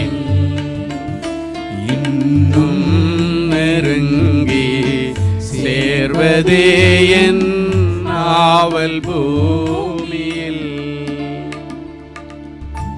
ஆமாப்பா, உம்முடைய பிரசன்னத்தை விட்டு என் பிள்ளைகளை தள்ளிவிடாதபடிக்கு, என் பிள்ளைகள் உம்முடைய பிரசன்னத்தை விட்டு விலகி ஓடாதபடிக்கு, இன்றைக்கு வரைக்கும் என் பிள்ளைகள் செய்த எல்லா குற்றங்கள், குறைகள், பாவங்கள், அக்கிரமங்கள், துரோகங்கள் எல்லாவற்றையும் மன்னித்து என் பிள்ளைகளை உம்மண்டையிலே கூட்டி சேர்ப்பீராக. பிதாவான உம்மிடத்திலே ஒப்பு கொடுத்த உம்முடைய பிள்ளைகளை நீ புறம்பே தள்ளுவதில்லை என்று உத்தரவாதம் கொடுத்த தேவனே, உம்மை விட்டு வெளியே விலகி நிற்கிற என் பிள்ளைகளை மறுபடியும் என் பிள்ளைகளிடத்தில் உம்மிடத்திலே நீர் கூட்டி சேர்த்து அவருடைய தேவை அறிந்து, சூழ்நிலை அறிந்து, கஷ்டங்கள் தெரிந்து, உடைய மனம் அறிந்து என் பிள்ளைகளுக்கு அற்புதங்களை செய்யும். இயேசுவின் மூலம் பிதாவே, ஆமென், ஆமென். பிதாவானவர் எனக்கு கொடுக்கிற யாவும் என்னிடத்தில் வரும், என்னிடத்தில் வருகிறவனை நான் புறம்பே தள்ளுவதில்லை, என்னிடத்தில் வருகிறவனை புறம்பே தள்ளுவதில்லை. இதுதான் இன்றைக்கு ஆண்டவர் நமக்கு கொடுக்கிற உத்தரவாதம். முதலாவது, தள்ளப்பட்ட உன்னை குடும்பத்தில் மூலைக்கல்லாய் மாற்றப் போகிறார். ஆண்டவரிடத்தில் நீங்கள் வந்துட்டீங்கல்ல, ஆண்டவர் சேர்த்துக்கன்னு சொல்லிட்டார். இப்போ முதலாவது, தள்ளப்பட்ட உன்னை குடும்பத்திலே மூலைக்கல்லாக ஆண்டவர் மாற்றப் போகிறார். வாசிக்கலாம். மத்தேயு எழுதின சுவிசேஷம் 21ஆம் அதிகாரம் 42வது வசனம் இப்படியாய் சொல்லுகிறது. வாசிப்போமா? இயேசு அவர்களை நோக்கி வீடு கட்டுகிறவர்கள் ஆகாதென்று தள்ளின கல்லே மூலைக்கு தலைக்கல்லாயிற்று. அது கர்த்தராலே ஆயிற்று. அது நம்முடைய கண்களுக்கு ஆச்சரியமாய் இருக்கிறது என்று நீங்கள் வேதத்தில் ஒரு காலம் வாசிக்கவில்லையா? வீடு கட்டுகிறவர்கள் ஆகாதென்று தள்ளின கல்லே அந்த பில்டிங்க்கு மூலைக்கு தலைக்கல்லாக, ஹெட்ஸ்டோனாக மாறுகிறது. இது கர்த்தராலே ஆகிறது, நம்முடைய கண்களுக்கு ஆச்சரியமாக இருக்கிறது. இந்த வார்த்தையை கேட்டுக்கொண்டிருக்க தேவனுடைய பிள்ளைகளே, இன்னைக்கு ஆண்டவர் உங்களை பார்த்து சொல்கிறாரு, உங்கள் குடும்பத்தில் ஆகாதுன்னு தள்ளப்பட்ட உன்னை, இவன் தேரமாட்டான்னு தள்ளின உன்னை, இவன் முன்னேற மாட்டான்னு தள்ளின உன்னை ஆண்டவர் இன்னைக்கு கண்டுபிடிச்சி, கவலைப்படாத, எல்லாரும் தூக்கி ஒதுக்கிட்டாங்களா, அந்த குடும்பத்திலேயே ஒன்றை தான் நான் மூலக்கல்லாக தூக்கி நிறுத்த போகிறேன். அந்த குடும்பத்திலேயே பெயர் சொல்லுகிறவனாக உன்னை மாற்றப் போகிறேன். அந்த குடும்பத்திலே உன்னை கொண்டு தான் மற்றவர்களுக்கு உதவியாக இருக்க உன்னை நான் பெரிய ஜாதியாக்குவேன் என்று ஆண்டவர் சொல்லுகிறார். இந்த வசனத்தில் தெளிவாக சொல்கிறார், வீடு கட்டுகிறவர்கள் ஆகாதென்று தள்ளின கல். ஆண்டவர் சொல்கிறார், என்னிடத்திலே வருகிறவர்களை நான் புறம்பே தள்ளுவதில்லை என்று சொன்னவர், குடும்பத்தில் ஆகாதுன்னு தள்ளின ஒன்றை ஆண்டவர் சேர்த்து கொண்டு உன் கூட நின்று உனக்கு பலமாக இருந்து, உனக்கு ஆதரவாக இருந்து, உனக்கு சப்போர்ட்டாக இருந்து, உனக்கு தன்னுடைய ஆதரவை கொடுத்து எப்படி மாற்றப் போகிறாராம்? அதே குடும்பத்தில், எந்த குடும்பத்தில் ஒன்று ஆகாது, தேராது, வழங்காது, உருப்பட மாட்டான், இது இப்படியே தான் இருப்பான், அவனுடைய வாழ்க்கை இப்படி தான் சொன்ன அதே குடும்பத்தில் ஒன்றை மூலக்கல்லாக நான் நிறுத்தப் போகிறேன் என்று ஆண்டவர் ஒரு உத்தரவாதம் கொடுக்கிறார். பொதுவாக வீக்காக இருக்கிற பிள்ளைங்க வீட்டில் இருப்பாங்க, படிப்பில் வீக்காக இருக்கிறவங்க இருப்பாங்க, சுபாவத்தில் வீக்காக இருக்கிறவங்க இருப்பாங்க, அழகில் வீக்காக இருக்கிறவங்க இருப்பாங்க. நிறைய குடும்பத்தில் பார்த்திங்கன்னா நல்ல புஷ்டியாக இருக்கிறவங்க, நல்ல கோஆப்ரேட் பண்ணுறவங்களுக்கு மட்டும்தான் முக்கியத்துவம் கொடுத்து அவங்கள கொண்டு போயிட்டே இருப்பாங்க. ஆனால் அப்படி அல்ல, எங்கே பலவீனமாக இருக்கிறதோ அங்கே தான் பூரணமான பலன் வேண்டும் என்று ஆண்டவர் எதிர்பார்க்குறார். யார் வீக்காக இருக்கிறா வீட்டில், அவங்களுக்கு தான் அதிகமான இம்பார்ட்டன்ஸ் கொடுக்கணும், அவங்களுக்கு தான் இன்னும் ஸ்பெஷல் கேர் போடணும். இன்றைக்கி அநேக குடும்பங்களில் அது இல்லை, அவ்வளோதான், அவனால் கொஞ்சம் கோப்பப் பண்ண முடியலை, இல்லைன்னா கொஞ்சம் அவனை படிக்க முடியலை, இல்லைன்னா அவனுக்கு சில காரியங்கள் புரியலை, கொஞ்சம் ஸ்லோவாக இருக்கிறான் அப்படின்ன உடனே இவங்க என்ன இவனுக்கு படிப்பு வராது, இவனுக்கு இதுக்கு தான் இவனை ஏதாவது வேலைக்கு அனுப்பிடலாம், சின்ன வயசில் இவனுக்கு டிப்ளமோ கொடுத்துடலாம், இல்லைன்னா ஒரு ஐடிஐ மட்டும் ஒரு சர்டிஃபிகேட் கோர்ஸ் ஒரு ஐடிஐ படிக்க வச்சிடலாம், இல்லை ஒரு பாலிடெக்னிக்கோட முடிச்சிடலாம், இவன் எல்லாம் டிகிரி முடிக்க மாட்டான், இவன் எல்லாம் படிக்க மாட்டான், அவளுக்கு அவ்வளவுதான் அப்படின்னு ஒரு நாள் நீங்கள் நினைக்கக்கூடாது. உங்களுக்கு படிப்பு வரதே இல்லையோ, வேறு திறமைகளை ஆண்டவர் கொடுத்துருப்பார். படிக்கிறவங்க மட்டும்தான் இன்றைக்கி உலகத்தில் பெரிய ஆள் ஆகிட்டு இருக்காங்களா என்ன? படிக்காதவங்க ஆகலையா? படிக்காத, கையெழுத்து கூட போடாத படிக்காத மேதைகள் அநேகம் பேர் இருக்கார்கள். படிக்காதவர்கள், பள்ளிக்கூடத்துக்கு போகாதவங்க, மழைக்காக கூட பள்ளிக்கூடம் பக்கத்தில் ஒதுங்காதவங்க எவ்வளோ பேர் இன்றைக்கு படிக்காத மேதைகளாக, எவ்வளோ சக்ஸஸ்ஃபுல் பிஸ்னஸ்மேன்களாக, எவ்வளோ பெரிய ஆட்களாக மாறிக்கொண்டிருக்கிறார்கள். அதுக்காக அவர்களை நீங்கள் ஒரு நாள் தள்ளிவிடக்கூடாது. இந்த வசனத்தின்படி அப்படி தள்ளப்பட்ட பிள்ளைகள் மனவேதனையோடு எங்கள் அம்மாவே என்னை ஒதுக்கி வச்சுட்டாங்க, எங்கள் அப்பாவே என்னை ஒதுக்கி வச்சுட்டாரு, எங்கள் அண்ணனே என்னை ஒதுக்கி வச்சுட்டாரு, எங்கள் அக்கா என்னை ஒதுக்கி வச்சுட்டாங்க அப்படின்னு சொல்லி அந்த பிள்ளைகள் அழுது கொண்டு வேறு எங்கு தான் போக முடியும்? இன்றைக்கு அப்படிப்பட்ட நிலைமையில் இருக்கிற பிள்ளைகளுக்கு நீ ஏங்கிட்ட வா மகளேன்னு ஆண்டவர் சொல்கிறார். மகனே நீ ஏங்கிட்ட வா, அதே ஜனங்களுக்கு முன்னால் உன்னை நான் பெரிய ஆளாக்கி காட்டுறேன்னு சொல்கிறார். இன்றைக்கி ஆண்டவர் செய்வார். அது ஆண்டவருக்கு லேசான காரியம். வேதத்தில் அதுக்கு உதாரணம் இருக்கான்னு பார்த்தா, எப்தா அப்படின்னு ஒரு மனுஷன், நியாயாதிபதிகள் 11ஆம் அதிகாரம் 8வது வசனம் இப்படியாய் சொல்லுகிறது. அதற்கு கீலேயாத்தின் மூப்பர் எப்தாவை நோக்கி, நீ எங்களுடனே கூட வந்து அம்மோன் புத்திரரோடு யுத்தம் பண்ணி கீலேயாத்தின் குடிகளாகிய எங்கள் அனைவர் மேலும் தலைவனாயிருக்க வேண்டும், இதற்காக இப்பொழுது உன்னிடத்தில் வந்தோம் என்றார்கள். இந்த எப்தாவுடைய ஸ்டோரி உங்களுக்கு தெரியும். எப்தா ஒரு தவறான தொடர்பிலே பிறந்த ஒரு மகன், ஒரு குடும்பத்தில் தப்பான உறவிலே பிறந்தவன். ஆனால் அவனுக்கு தகப்பன் இருக்கிறார்கள், அவனுக்கு தாய் இருக்கிறாங்க. அப்போ பாருங்கள், இவன் தவறான விதத்திலே பிறந்தவன், தவறான ஒரு உறவிலே பிறந்தவன் என்பதற்காக இவன் அந்த குடும்பத்தார் வீட்டை விட்டு துரத்திட்டாங்க. உனக்கு இந்த குடும்பத்தில் சொத்து கிடையாது, இந்த குடும்பத்தில் உனக்கு பங்கு கிடையாது, அதனால் வெளியே போன்னு சொல்லிட்டு வாலிப வயதில் அவனை பிடிச்சி வீட்டை விட்டு வெளியே துரத்துறாங்க. என் அன்பு தேவனுடைய பிள்ளைகளை அவனுடைய தகப்பனார் சேர்ந்து அவனுக்கு உதவி செய்ய முடியலை. அந்த குடும்பத்தினுடைய ப்ரெஷர் அப்படி இருக்குது. இவனை இங்கே வைக்கக்கூடாது, இவன் இங்கே இருந்தாச்சுன்னா சொத்தை எல்லாம் அவனுக்கும் பங்கு கொடுக்க வேண்டியது இருக்கும், அதனால் இப்போவே இவனை வெளியே துரத்திறனேன்னு சொல்லிட்டு எல்லாரும் சேர்ந்து அவனை துரத்தி வெளியே அனுப்பிட்டாங்க. யோசித்து பாருங்கள், அவங்க அப்பா கூட அவனுக்கு சப்போர்ட்டாக இல்லை. இந்த பிள்ளைக்கு நான் தானே தகப்பன், அதனால் நான் எங்கள் வீட்டில் அவனை வச்சுருப்பேன்னு சொல்லி அவங்க அப்பாவால் கூட தைரியமாக சொல்ல முடியல. சில நேரங்களில் குடும்பங்களில் சிலர் எடுக்கிற முடிவுகளில் சிலர் அமைதியாக இருக்க வேண்டிய சூழ்நிலை வந்து விடுகிறது. குடும்பத்தில் அப்படி ப்ரெஷர் போட்டுருவாங்க. அவரும் கண்டுக்காமல் விட்டுட்டார், பெத்த தகப்பனே விட்டுட்டார், தவறு செய்தது தகப்பன், அவரும் கூட விட்டுட்டார். என்னுடைய தவறான உறவிலே தான் இது நடந்துச்சு, இது என்னுடைய தப்பு, இவனுக்கு நான் தான் உத்தரவாதம் கொடுக்கணும். அந்த தகப்பன் கூட அந்த உத்தரவாதம் கொடுக்கலை, வீட்டை விட்டு வெளியேற்றிட்டாங்க. ஒரு வாலிப மகன் அவன். எப்தா அப்படியே கண்ணீரோடு வெளியே போனான். ஆனால் கர்த்தர் அவனை சேர்த்து கொண்டார். அவரிடத்தில் வருகிறவர்களை அவர் புறம்பே தள்ளுவதில்லை. எல்லாராலும் ஆகாதென்று குடும்பத்தில் ஒதுக்கி தள்ளப்பட்டு போடப்பட்டவன் தான் இந்த எப்தா. இவன் ஆக மாட்டான், இவன் குடும்பத்தில் வச்சுக்கக்கூடாது, குடும்பத்துக்கு அசிங்கம், குடும்பத்துக்கு கெட்ட பேர், குடும்பத்தில் அவன் வச்சுருந்தாச்சு நமக்கு நம்முடைய பேர் கெட்டு போயிடும் என்று சொல்லி அவனை ஆகாதென்று தூக்கி தள்ளினாங்க.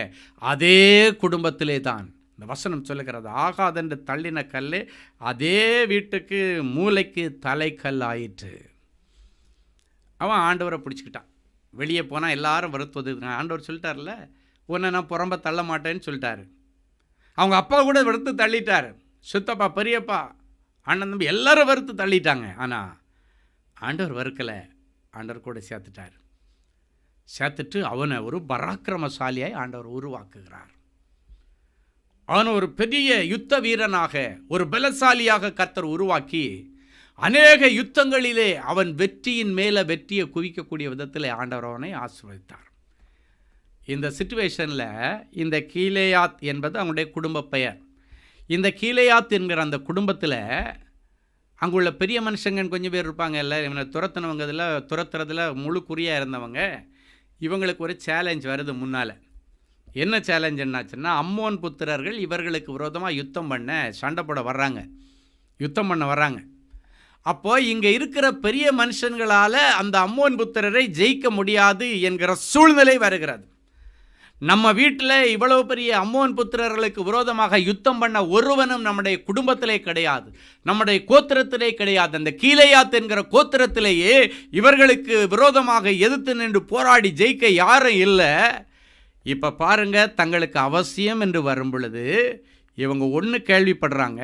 இப்படிப்பட்ட சிச்சுவேஷனில் நம்ம வீட்டில் இருந்து ஒருத்தனை வேண்டான்னு சொல்லி ஆகாதுன்னு வெளியே தள்ளு நம்ம எப்தா, அவனை குறித்து என்ன கேள்விப்படுறாங்க? அவன் பெரிய பராக்கிரமசாலி, யுத்தம் பயங்கரமாக பண்ணுவான், பயங்கரமான பலசாலி, நல்ல அறிவுள்ளவன், அவன் ஹேண்டில் பண்ணுற விதங்கள் வித்தியாசமாக இருக்கிறது.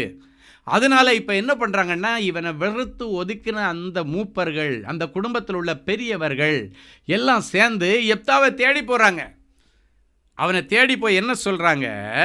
நீ எங்களுடன் கூட இப்பொழுது வரணும், அம்மோன் புத்திரர்களுக்கு விரோதமாக நீ யுத்தம் பண்ணி எங்களுக்கு பாதுகாப்பு கொடுக்கணும், எங்கள் அனைவர் மேலும் தலைவனாயிருக்க வேண்டும் என்று உன்னிடத்தில் வந்து நாங்கள் கெஞ்சி கேட்குறேன்னு சொல்கிறாங்க. இப்போ பாருங்கள், அந்த குடும்பத்தில் தள்ளப்பட்ட அவனை தலைவனாக இருக்க, தலைக்கு மூளைக்கல்லாக வைக்க நாங்கள் ஆசைப்பட்டு வந்திருக்கிறோம், இப்போ எங்களுக்கு நீ கோஆப்ரேட் பண்ணப்பா அப்படின்னு சொல்லிட்டு அவனிடத்தில் கேட்குறாங்க.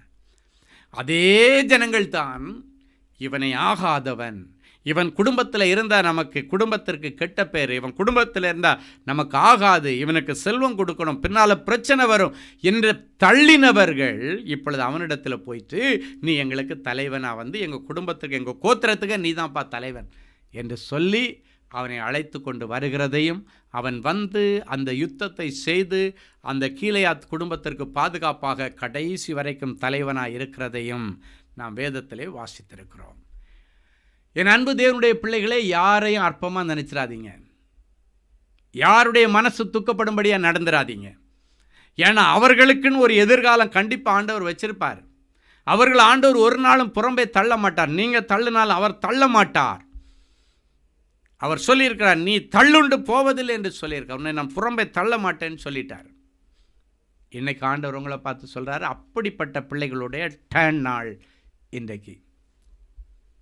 யார் யார் குடும்பத்தால் தேராதுன்னு சொல்லி ஒதுக்கப்பட்டார்களோ, இவன் ஒத்து வர மாட்டான், இவன் செட் ஆக மாட்டான், இவனுக்கு படிப்பு வராது, இவன் நம்ம குடும்பத்திற்கு அவமானம் என்று சொன்னாங்களோ, அவங்க தான் அந்த குடும்பத்தினுடைய பெயரை இனி காப்பாற்றப் போகிறார்கள்.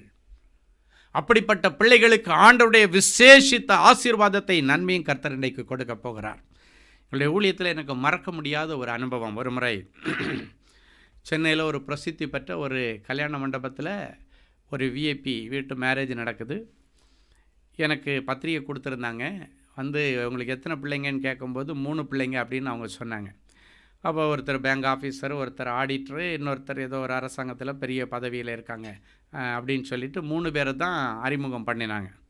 ஆமாம், ஒரு மகள் 2 பையங்கன்னு அறிமுகம் பண்ணாங்க.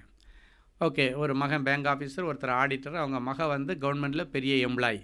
இப்படி தான் எனக்கு அறிமுகம் பண்ணி மேரேஜுக்கு கண்டிப்பாக நீங்கள் வரணும், நீங்கள் வந்து ரிசப்ஷனில் செய்தி கொடுக்கணும்னு சொல்லிட்டு வந்து என்னை ரிக்வெஸ்ட் பண்ணாங்க.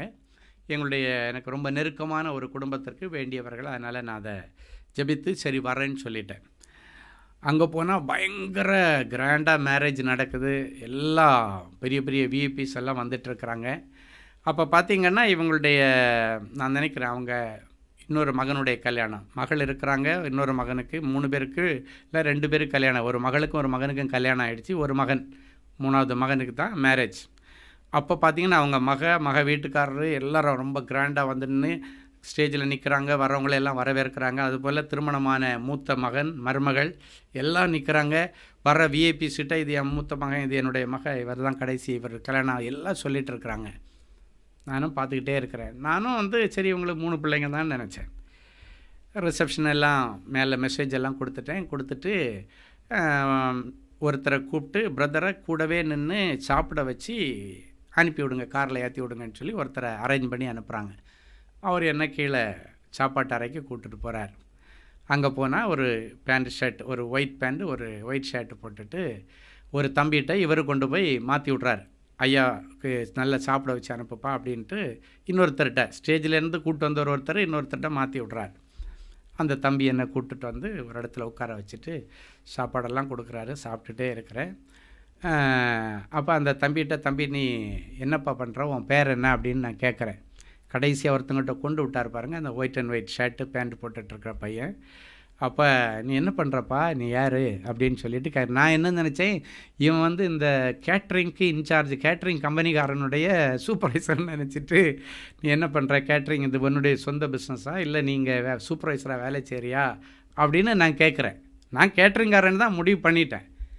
நான் சொன்னேன், இல்லைப்பா, இல்லையா, என் பிரதருக்கு தான், எங்கள் அண்ணனுக்கு தான் மேலே மேரேஜ் நடந்துகிட்ருக்கு அப்படின்னு எனக்கு தூக்கி வாரி போட்டுருச்சு.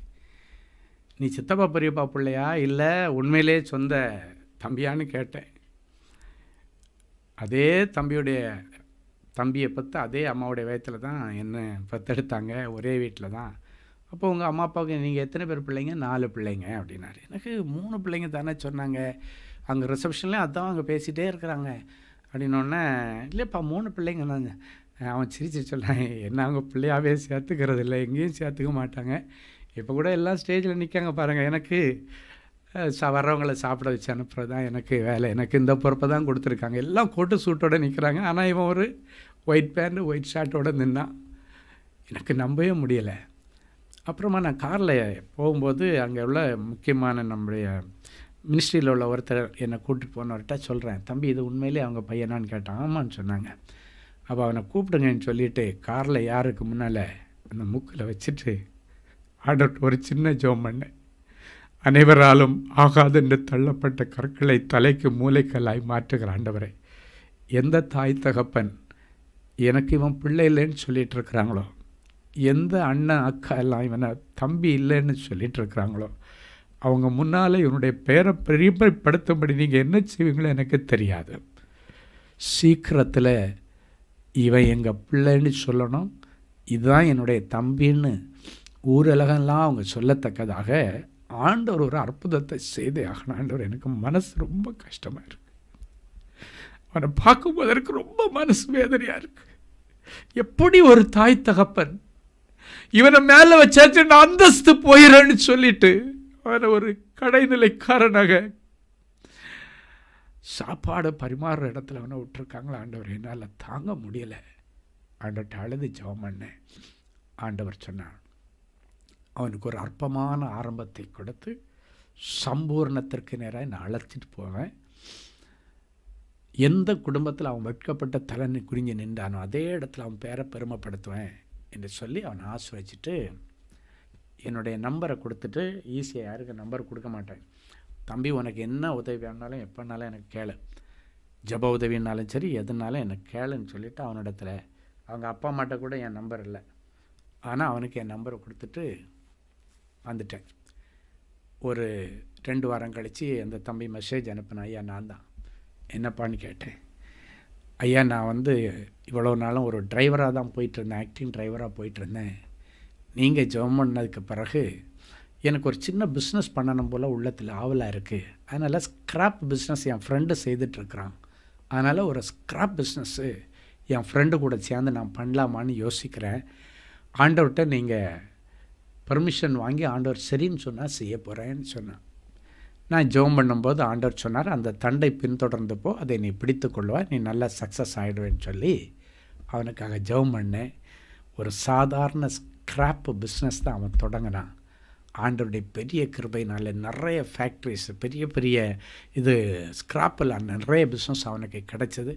ஆண்டவருடைய கிருபையினால் முதல்ல அவனுடைய ஃப்ரெண்டு கூட அவன் பார்ட்னராக தான் ஆரம்பித்தான். அதன் பிறகு அந்த ஃப்ரெண்டே சொல்லிட்டான், இல்லைப்பா நீ தனியாக பண்ண, உனக்கு நிறைய ஆர்டர்ஸ் நிறைய கான்டாக்ட்ஸ் நல்லா இருக்குது, நீ நல்லா பண்ணு, நான் இப்படி இருக்கிறேன்னு சொல்லி ஒரு பெரிய ஸ்க்ராப்பில் பெரிய லெவலில் பண்ணக்கூடிய ஒரு ஆளை மாற்றி அவங்க அப்பா அம்மாட்ட இல்லாத காஸ்ட்லி விலை உயர்ந்த கார், அவங்க யாருக்கும் அவங்க அண்ணன் தம்பிகிட்ட இல்லாத செல்வங்கள், வசதி, வீடு எல்லாம் இவனே ஏர்ன் பண்ணி அவ்வளோ பயங்கரமாக அந்த பிஸ்னஸை ஸ்க்ராப் பிஸ்னஸை ஆண்டவர் ஆசீர்வதிச்சு எனக்கு தெரிஞ்சு ஒரு 5-6 வருஷத்தில் அவங்க எல்லாரை விட அவன் ரொம்ப டாப்பில் போயிட்டான். அதுக்கப்புறம் அவனுடைய திருமணம் அதே இடத்துல நடக்குது. அதே தாய் தகப்பு வந்து இந்த என் பிள்ளை பெரிய அவனுடைய பேரை சொல்லி, அவனுடைய கம்பெனி பேரை சொல்லி, அவன் தான் இன்றைக்கி ஸ்க்ராப்பில் நம்பர் 1 டாப்பாக இருக்கிறவங்களுக்கு தெரியுமா, அவன் தான் அந்த ஃபீல்டில் டாப்பராக இருக்கான் தெரியுமா, எல்லாருக்கும் முன்னால் அவனை கனம் பண்ணினதை நான் பார்த்து ஆண்டவருக்குள்ளே நன்றி சொன்னேன்.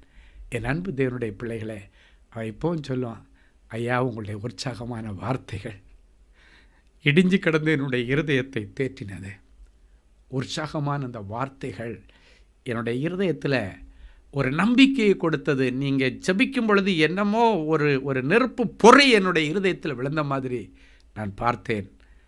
ஆனால் அதுவே எனக்கு ஆண்டவர் ஆசீர்வாதமான ஞானத்தை கொடுத்து இன்றைக்கி அவரை பார்த்திங்கன்னா ரொம்ப டாப் பொசிஷனில் எடுத்து எல்லா வாகனங்கள் பங்களா எல்லாம் கொடுத்து அவங்க வீட்டில் இன்றைக்கி அவரை தான் டாப் ஆண்டவர் வச்சுருக்காரு. எதுக்கு சொல்கிறேன்னா, அநேக குடும்பங்களில் தெரிஞ்சோ தெரியாமலோ இதை செய்கிறாங்க. தம்பி கஷ்டப்பட்டால் தம்பியை மதிக்கிறதில்ல, அக்கா கஷ்டப்பட்டால் அக்காவை மதிக்கிறதில்ல, அண்ணன் கஷ்டப்பட்டால் அண்ணனை மதிக்கிறதில்ல. நீங்கள் மதிக்கிறீங்களோ இல்லையோ, ஆண்டவர் மதிப்பார். வேதம் என்ன சொல்லுகிறது? முந்தினோரெல்லாம் பிந்தினோராயும், பிந்தினோரெல்லாம் முந்தினோராயும் மாறுவார்கள். பிந்தி கிடக்கிற ஒன்றை முந்தி கொண்டு வர்றதுக்கு எப்தாவை போல இன்னைக்கு அப்படிப்பட்ட பிள்ளைகளுக்கு புதுசாக ஒரு வாய்ப்பாண்டவர் கொடுக்குறார். நேற்றைக்கு வரைக்கும் உனக்கு என்ன செய்யணும்னு தெரியாமல் இருந்திருக்கலாம், இன்றைக்கு பிறகு இதை செய்யணும் ஆண்டவரை கரம் பிடித்து உன்னை கொண்டு போய் நிறுத்துவார். கண்மலையின் மேலே உன்னை நிறுத்துவார். எல்லாரும் உன்னை ஆண்டு வியந்து பார்க்கக்கூடிய விதத்தில் உன்னுடைய எதிர்காலம் இருக்கும். பிரகாசமான எதிர்காலத்தை கர்த்தர் உனக்காக வைத்திருக்கிறார். நல்ல வருமானத்தை ஆண்டவர் தருவார். என் அன்பு தேவனுடைய பிள்ளைகளே, இந்த கிலேயாத்தினுடைய அந்த குடும்பத்தார் செய்த தவறை தான் இன்றைக்கி அநேக குடும்பத்தார் செய்து கொண்டு இருக்கிறார்கள். இன்றைக்கி அப்படிப்பட்ட நிலைமையில் இருக்கிற உங்களை ஆண்டவர் தூக்கி டாப்பில் வைப்பார். உங்களுடைய வியாபார ஸ்தலங்களை கர்த்தர் உயர்த்துவார். இன்றைக்கி மூடப்பட்டு கிடக்கிற வியாபார ஸ்தலங்களை கர்த்தர் இன்றைக்கு தூக்கி எடுக்க விரும்புகிறார். மீகா 4ஆம் அதிகாரம் 6, 7 ஆகிய வசனங்கள் சொல்லுகிறது, நான் நொண்டியானவளை சேர்த்து தள்ளுண்டவளையும் தீங்கு அனுபவித்தவளையும் கூட்டிக் கொண்டு நொண்டியானவளை மீதியான ஜனமாகவும் தூரமாய் தள்ளுண்டு போனவளை பலத்த ஜாதியாகவும் வைப்பேன். இது முதல் என்றென்றைக்கும் நான் அவர்களுக்கு ராஜாவாயிருந்தவர்களை பலத்த ஜாதியாய் வைப்பேன். யாரை பலத்த ஜாதி ஆண்டவர் மாற்ற போறாராம்? நொண்டியானவள். இன்றைக்கு வரைக்கும் உங்களுடைய பிஸ்னஸ் நொண்டியா ஒரு அப்படியே குந்தி குந்தி நடக்கிற பிஸ்னஸாக இருக்கலாம். இன்றைக்கு வரைக்கும் உன்னுடைய ஊழியம் நொண்டி நொண்டி நொண்டி போகிற ஒரு ஊழியமாக இருக்கலாம். நொண்டியானவன் எந்த சூழ்நிலையிலும் முன்னேறி சென்று இலக்கை அடைவது ரொம்ப சிரமம். அவன் பிந்தி தான் வருவான். ஆனால் இன்னைக்கு நொண்டியானவனை நான் சேர்த்து அவனை பெரிய ஜாதியாக்குவேன் என்று ஆண்டவர் சொல்லுகிறார். அவன் நொண்டியா இருக்கிறது உண்மைதான். அவனுடைய வியாபாரம் இன்னைக்கு நொண்டி நொண்டி இருக்கலாம், ஊழியம் நொண்டி நொண்டி இருக்கலாம். என் அன்பு தேவனுடைய பிள்ளைகள், அவனுடைய படிப்பு நொண்டி நொண்டி நடக்கிற குந்தி குந்தி நடக்கிறவனை போல இருக்கலாம். இன்னைக்கு ஆண்டவர் அவர்களை சேர்த்து என்ன சொல்றாரு? அப்படிப்பட்ட தள்ளுண்ட அவர்களை நான் பலத்த ஜாதியாய் மாற்றுவேன். நொண்டிக்கால் என்ன தெரியும் உங்களுக்கு? நொண்டி நடக்கிறவங்களால ஸ்பீடாக ஓட முடியாது. அவங்க ஸ்டடியாக இருந்தால் தான் ஓட முடியும். அப்போ அவங்க பின்தங்கினவர்கள் என்று அதை எடுத்துக்கொள்ளலாம். பின்தங்கி கிடக்கிறவர்கள், வியாபாரத்திலே பின்தங்கி கிடக்கிறவர்கள், ஊழியத்திலே பின்தங்கி கிடக்கிறவர்கள், ப்ரொஃபஷனில் ஒவ்வொருத்தருக்கும் ஒவ்வொரு ப்ரொஃபஷன் இருக்கும். Doctor profession, engineer profession, musician profession, ஒவ்வொருத்தருக்கும் ஒவ்வொரு ப்ரொஃபஷன். அதில் இன்றைக்கி நீ பிந்தி கிடக்கலாம். ஆனால் இன்னைக்கு ஆண்டவர் என்ன சொல்கிறாரு? உன்னுடைய ப்ரொஃபஷனில் நீ பிந்தி கிடக்கிறவன். நொண்டி எதற்கு அடையாளம்னா பிந்தி கிடக்கிறவன், அதான் அதுக்கு அடையாளம். அப்போ ஆண்டவர் இன்றைக்கு அப்படிப்பட்டவர்களை சேர்த்து அவர்களுக்குன்னு ஒரு ஸ்பெஷல் அனாயிண்டிங், ஒரு கேரை கொடுத்து அவர்களை தூக்கி மேலே கொண்டு வரணும்னு ஆண்டவர் நினைக்கிறார். அப்போ நொண்டியான வியாபார ஸ்தலங்கள் இனி ஸ்டடி ஆகும். அடுத்து தள்ளுண்ட, அடுத்து என்ன சொல்லப்பட்டிருக்கிறது? நொண்டியானவளை சேர்த்து தள்ளுண்டவளையும் நான் சேர்த்து கொள்ளுவேன் என்று சொல்லுகிறார். அப்படின்னா நிறைய வியாபார ஸ்தலங்களை மக்கள் தள்ளியிருப்பாங்க, இல்லைன்னா அந்த ஃபீல்டில் இருந்து அவங்கள தள்ளி போட்டிருப்பாங்க. பொறாமையினால், செய்வினையினால் அந்த ஃபீல்டை விட்டே உங்களை எடுத்திருப்பாங்க, தூக்கி போட்டிருப்பாங்க. தள்ளுண்ட என்று சொல்லப்பட்டிருக்கிற அந்த ஃபீல்டிலே நீ இருக்கக்கூடாது அப்படின்றதுக்காக தந்திரமாய் மந்திரம் செய்திருக்கலாம். இந்த ஃபீல்டிலே நீ இருக்கக்கூடாது என்று சொல்லி தந்திரமாக உன்னை ஏமாற்றி இருக்கலாம். இந்த ஃபீல்டில் நீ இருக்கக்கூடாதுன்னு தந்திரமாக உனக்கு விரோதமாக செய்வன செய்து வஞ்சக வலை போட்டு அதில் உங்களை சிக்க வச்சு அந்த ஃபீல்டில் இருந்து உங்களை தூக்கி போட்டிருக்கலாம். ஆனால் ஆண்டவர் அதே ஃபீல்டில் இன்றைக்கி உங்களை கொண்டு வரப்போகிறார். தந்திரமாக மாட்டிக்கொண்ட இன்னைக்கு ஆண்டவர் சொல்கிறாரு, தள்ளுண்ட அந்த ஃபீல்டுலேருந்தே உன்னை தள்ளி போட்டாங்க, அவ்வளோதான். இன்றைக்கி நிறைய ஃபீல்டில் அப்படி தான், யாரை கவுத்துட்டு யாரை முன்னால் வர்றதுன்னு சொல்லிட்டு ஒரே பிஸ்னஸில் எப்போவுமே போட்டி இருக்கலாம், பொறாமை இருக்கக்கூடாது. போட்டி எப்படிப்பட்ட போட்டி இருக்கணும்? ஆரோக்கியமான போட்டி. அவங்கள விட நான் பண்ணுறதுக்கு இன்னும் பெஸ்ட்டாக எப்படி சர்வீஸ் பண்ணுறது, இன்னும் எப்படி பெஸ்ட்டாக இந்த ஜனங்களுக்கு நான் நல்ல ஆசீர்வாதமான பொருட்களை கொடுப்பது, இன்னும் ஆரோக்கியமான பொருட்களை கொடுப்பது, இன்னும் நல்ல குவாலிட்டி நல்லா கொடுக்கறது எப்படி, அதுதான் இருக்கணுமே தவிர அது ஆரோக்கியமான வியாபாரம். பேக்டோரில் அவனை அழிக்கிறது, அவனுக்கு விரோதமாக மந்திரவாதம் பண்ணுறது, அவனுக்கு பில்டிங் ஓனர்கிட்ட போயிட்டு இல்லாதது பொல்லாது சொல்லி அதை கவுத்து விட்றது, இப்படிப்பட்ட தள்ளப்பட்ட வியாபாரங்கள் ஃபீல்டை விட்டே அவுட்டானவனை மறுபடியும் ஆண்டவர் ஃபீல்டுக்கு கொண்டு வர்றார். நீ ஒளிஞ்சிட்டேன்னு நினைக்கிறாங்க, இதுக்கு மேலே அவன் இந்த ஃபீல்டுக்குள்ளே வருவதில்லைன்னு நினைக்கிறாங்க. ஆண்டவர் இன்றைக்கு இந்த வசனத்தின் மூலமாக அவர்களை கொண்டு வந்து, வசனம் சொல்ல, தள்ளுண்டவளையும் நான் சேர்த்து கொண்டு தள்ளுண்டு போன அவர்களை பலத்த ஜாதியாக, அதே ஃபீல்டில் அவங்கள பலத்த டாப்பான ஆளாக நான் வைக்க போகிறேன்னு ஆண்டவர் சொல்கிறார். அடுத்து சொல்கிறாரு, தீங்கு அனுபவித்தவர்களை கூட்டிக் கொண்டு என்று சொல்கிறார். தீங்கு, நஷ்டம் அனுபவித்த வியாபாரங்கள், நஷ்டம் அனுபவித்து கொண்டிருக்கிற ஊழியங்கள், நஷ்டத்தில் ஓடிக்கொண்டிருக்கிற குடும்பங்கள், இவர்களை எல்லாரையும் ஆண்டவர் இன்னைக்கு கூட்டி சேர்த்து அவங்கள பெரிய ஜாதியாக்க போகிறாராம். கஷ்டம், நஷ்டம், நிந்தை, அவமானத்தின் வழியாக போய்கொண்டிருக்கிற அத்தனை பேருடைய வியாபாரங்கள், அவருடைய ஃபினான்ஷியல் ஸ்டேட்டஸை எல்லாத்தையும் ரினியூ பண்ணி அவங்கள மூலக்கல்லா, அவங்க இருக்கிற ஃபீல்டில் அவங்கள டாப்பராக மாற்றி ஆண்டவர் பெரிய ஜாதியாக்க வேண்டும் என்று ஆண்டவர் விரும்புகிறார். அப்படிப்பட்ட முயற்சிகளை கர்த்தர் இன்றைக்கு எடுக்கிறார். தீங்கு என்று சொல்லப்பட்டிருக்கு. தீங்கு அனுபவிப்பவர்கள் அப்படின்னாச்சுன்னா கடன்களை அனுபவித்து கொண்டிருக்கிறவர்கள். நிறைய பேர் இந்த லாக்டவுன் டைமில் எக்கச்சக்கமான கடனில் சிக்கிட்டு வெளியே வர முடியாமல் தவிச்சிட்டு இருக்கிறீங்க. இன்றைக்கி ஆண்டவர் உங்களுடைய கடன்களை எல்லாம் அடைப்பதற்கு சிறப்பு ஏற்பாடுகளை செய்கிறது என்னுடைய ஆவியிலே பார்க்கிறேன். சிறப்பு ஏற்பாடு, அதற்காக ஸ்பெஷலாக ஏதோ காரியங்களை ஆண்டவர் உங்களுக்கு பின்னணியில் செய்கிறத பார்க்கிறேன். நீ அறியாத ஒரு வழி என்று ஆண்டவர் சொல்லுகிறார். நீ அறியாததும் உனக்கு எட்டாததும் உன் கண்களுக்கு புலப்படாததுமான ஆராய்ந்து முடியாத பெரிய காரியங்களை ஆண்டவர் செய்வார். எனவே கடந்ததை நினைக்காதே, நடந்ததை மறந்துவிடு, கர்த்தர் புதியன செய்திடுவார். எனவே மகிழ்ச்சியாக எல்லாரும் எங்களோடு சேர்ந்து இந்த பாடல் வரிகளை பாடி ஆண்டவருடைய நாமத்தை மகிமைப்படும்.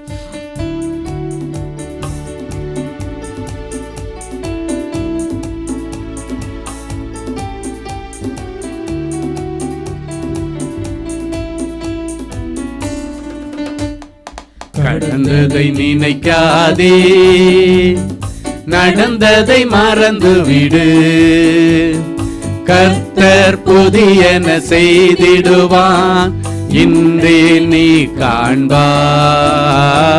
கர்த்தர் புதியன செய்திடுவார், இன்றே நீ காண்பான். கடந்ததை நினைக்காதே, நடந்ததை மறந்துவிடு, கர்த்தர் புதியன செய்திடுவார், இன்றே நீ காண்பாய். கர்த்தர் புதியன செய்திடுவார், இன்றே நீ காண்பாய். மகிழ்ந்திரு நீ, மகிழ்ந்திரு நீ, கர்த்தருக்குள் மகிழ்ந்திரு நீ, மகிழ்ந்திரு நீ, மகிழ்ந்திரு நீ, கர்த்தருக்குள் மகிழ்ந்திரு நீ. கடந்ததை நினைக்காதே, நடந்ததை மறந்துவிடு, கர்த்தர் புதியன செய்திடுவார், இன்றே நீ காண்பாய். கர்த்தர் புதியன செய்திடுவார், இன்றே நீ காண்பாய். ஹல்லேலூயா. பிதாவானவர் எனக்கு கொடுக்கிற யாவும் என்னிடத்தில் வரும், என்னிடத்தில் வருகிறவனை நான் புறம்பே தள்ளுவதில்லை. முதலாவது, தள்ளப்பட்ட உன்னை குடும்பத்தில் மூலைக்கல்லாய் மாற்றுவார். இரண்டாவது, தள்ளப்பட்ட உன் வாழ்க்கையை கர்த்தர் கட்டி எழுப்புவார். தள்ளப்பட்ட கல்லை மூலைக்கல்லாக்குவார்.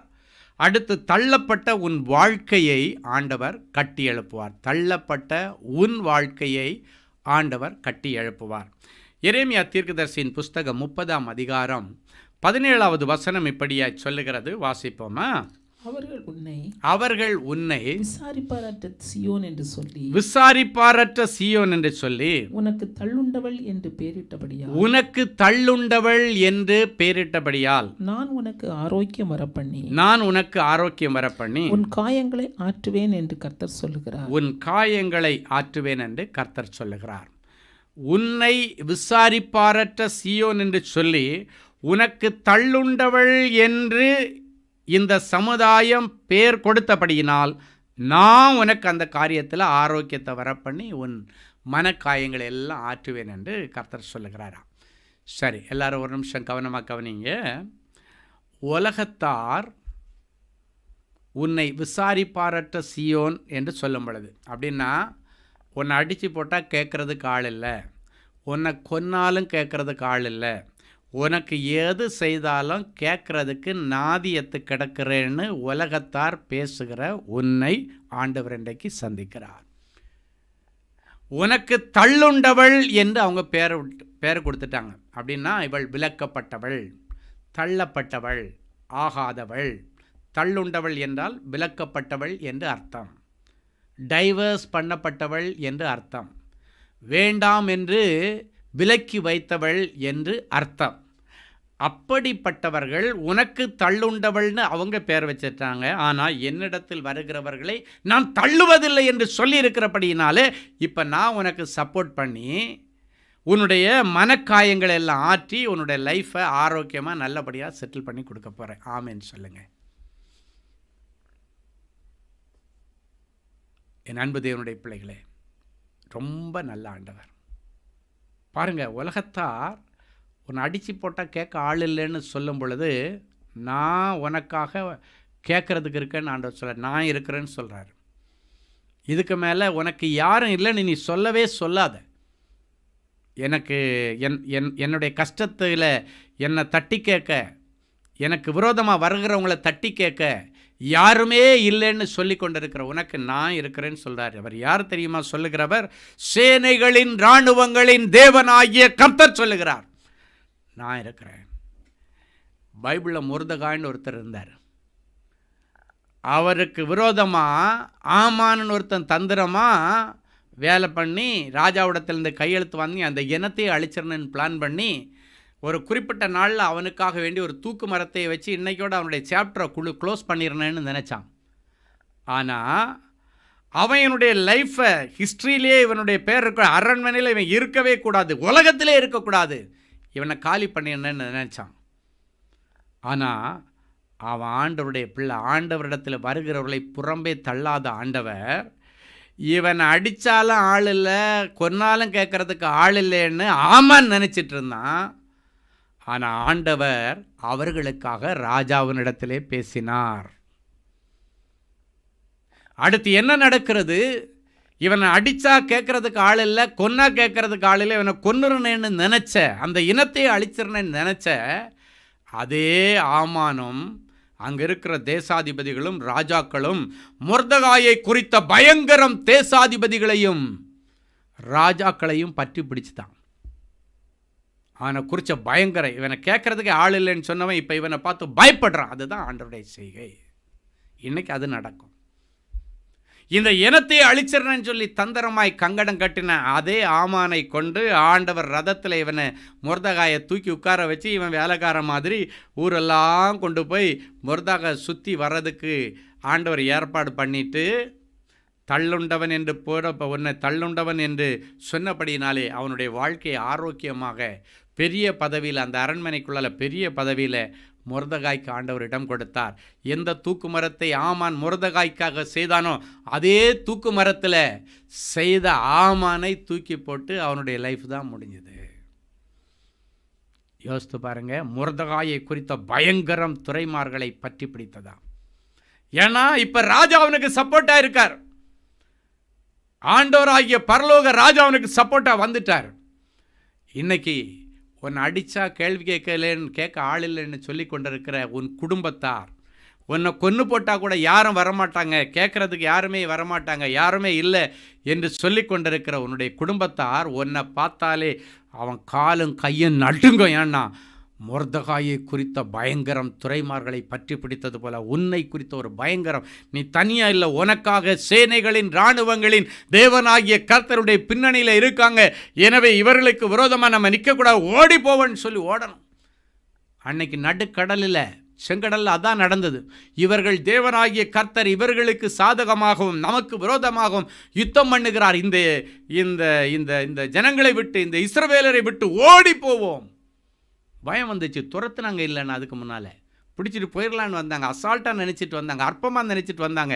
ஆனால் ஆண்டவர் விட்டு கொடுக்கல. ஆண்டவர் இவர்களுக்காக நிற்கிறதை அவர்கள் நேரடியாய் பார்த்தார்கள். ஐயோ, பரலோகத்தின் தேவன், சேனைகளின் இராணுவங்களின் தேவனாகிய கர்த்தர் இந்த கானானியருக்கு சாதகமாக, இஸ்ரவேல் ஜனங்களுக்கு சாதகமாக நிற்கிறார். எனவே இவர்களுக்கு நம்ம விரோதமாக நிற்க முடியாது, இவர்களை விட்டு ஓடி போவோம் என்று சொன்னார்கள். ஓடி போனாங்க. இதுதான் இனி நடக்கும். நீங்கள் இவ்வளோ நாள் அவங்கள பார்த்து பயந்தீங்க, இப்போ உங்களை பார்த்து அவங்க பயந்து ஓடுறதை நீங்கள் பார்ப்பீங்க.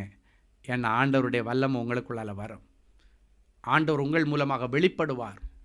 அவங்க சொல்லுவாங்க, இவன் சாதாரண மனுஷன் இல்லை, இப்போ தேவ மனுஷன், இவனுக்கு பின்னணியில் ஆண்டவர் இருக்கிறார், எனவே இவனுக்கு விரோதமாக நம்ம எதையும் செய்யக்கூடாது என்று சொல்லக்கூடிய விதத்தில் இந்த வசனத்தின்படி உனக்கு தள்ளுண்டவள் என்று பெயரிட்டபடினால், அப்படின்னா டைவர்சி.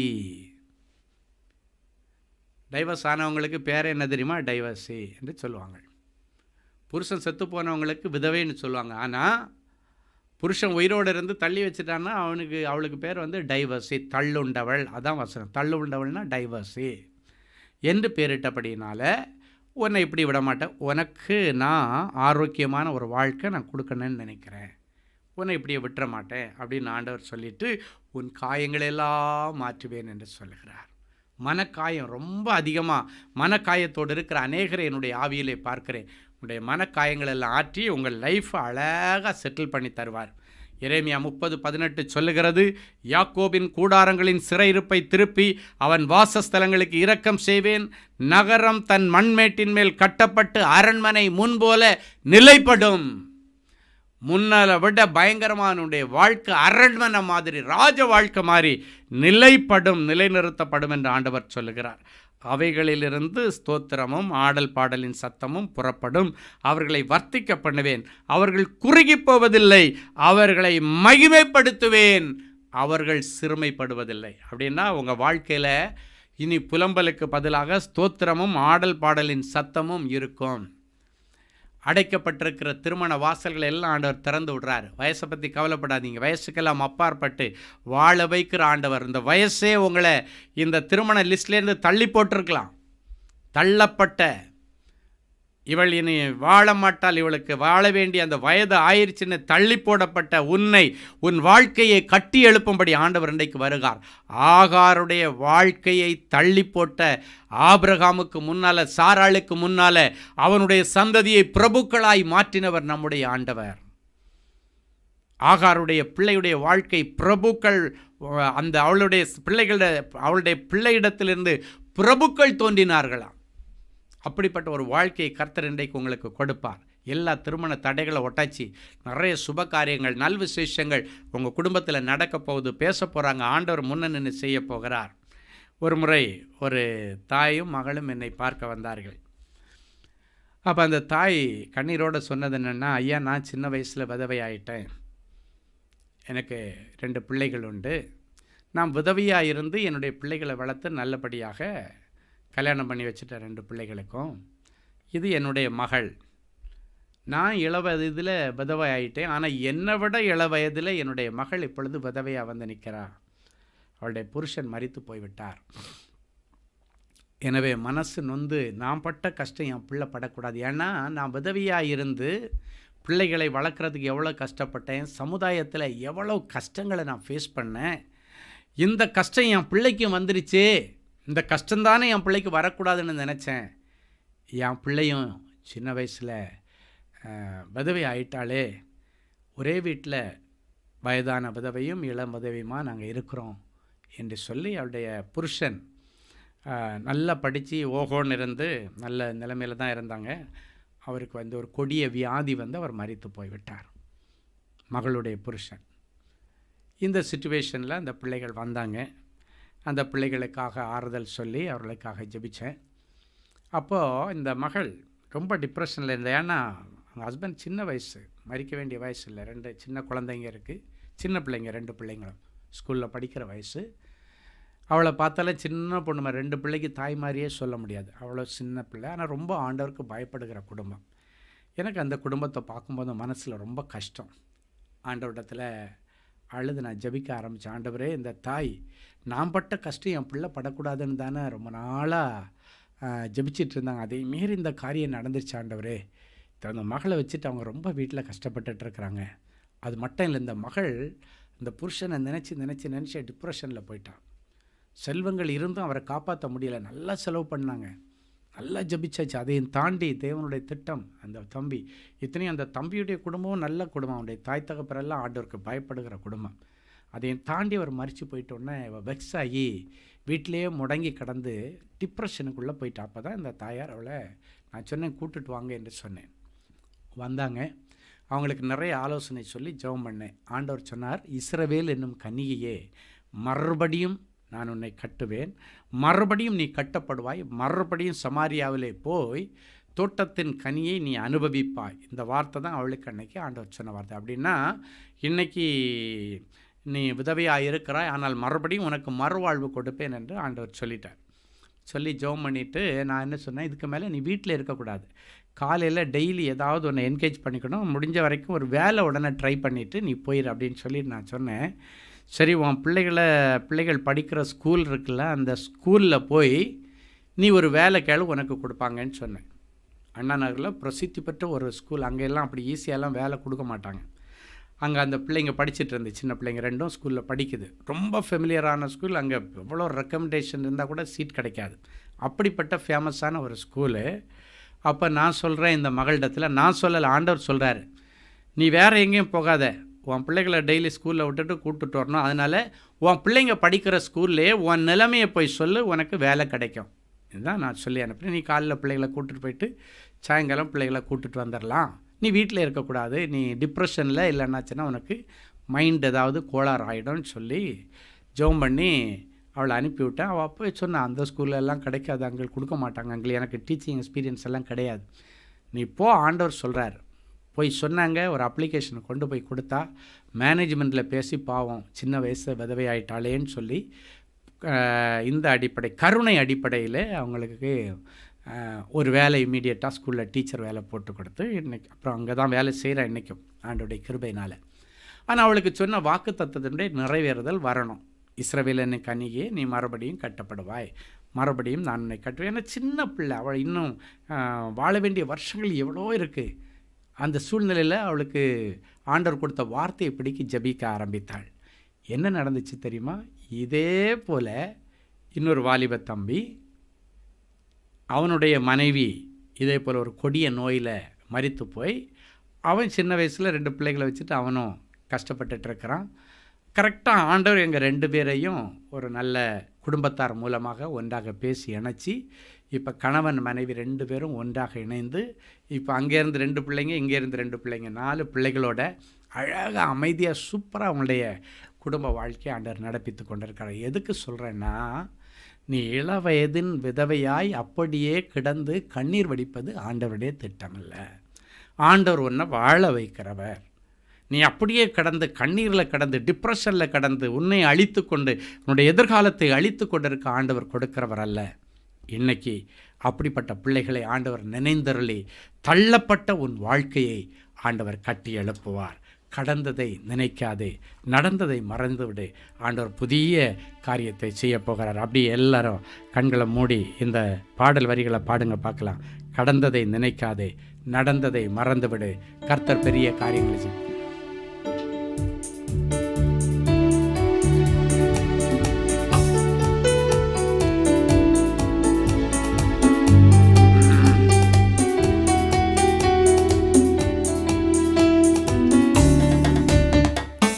நடந்ததை நினைக்காதே, நடந்ததை மறந்து விடு. கர்த்தர் புதியன செய்திடுவார், இன்றே நீ காண்பாய். கர்த்தர் புதியன செய்திடுவார், இன்றே நீ காண்பாய்.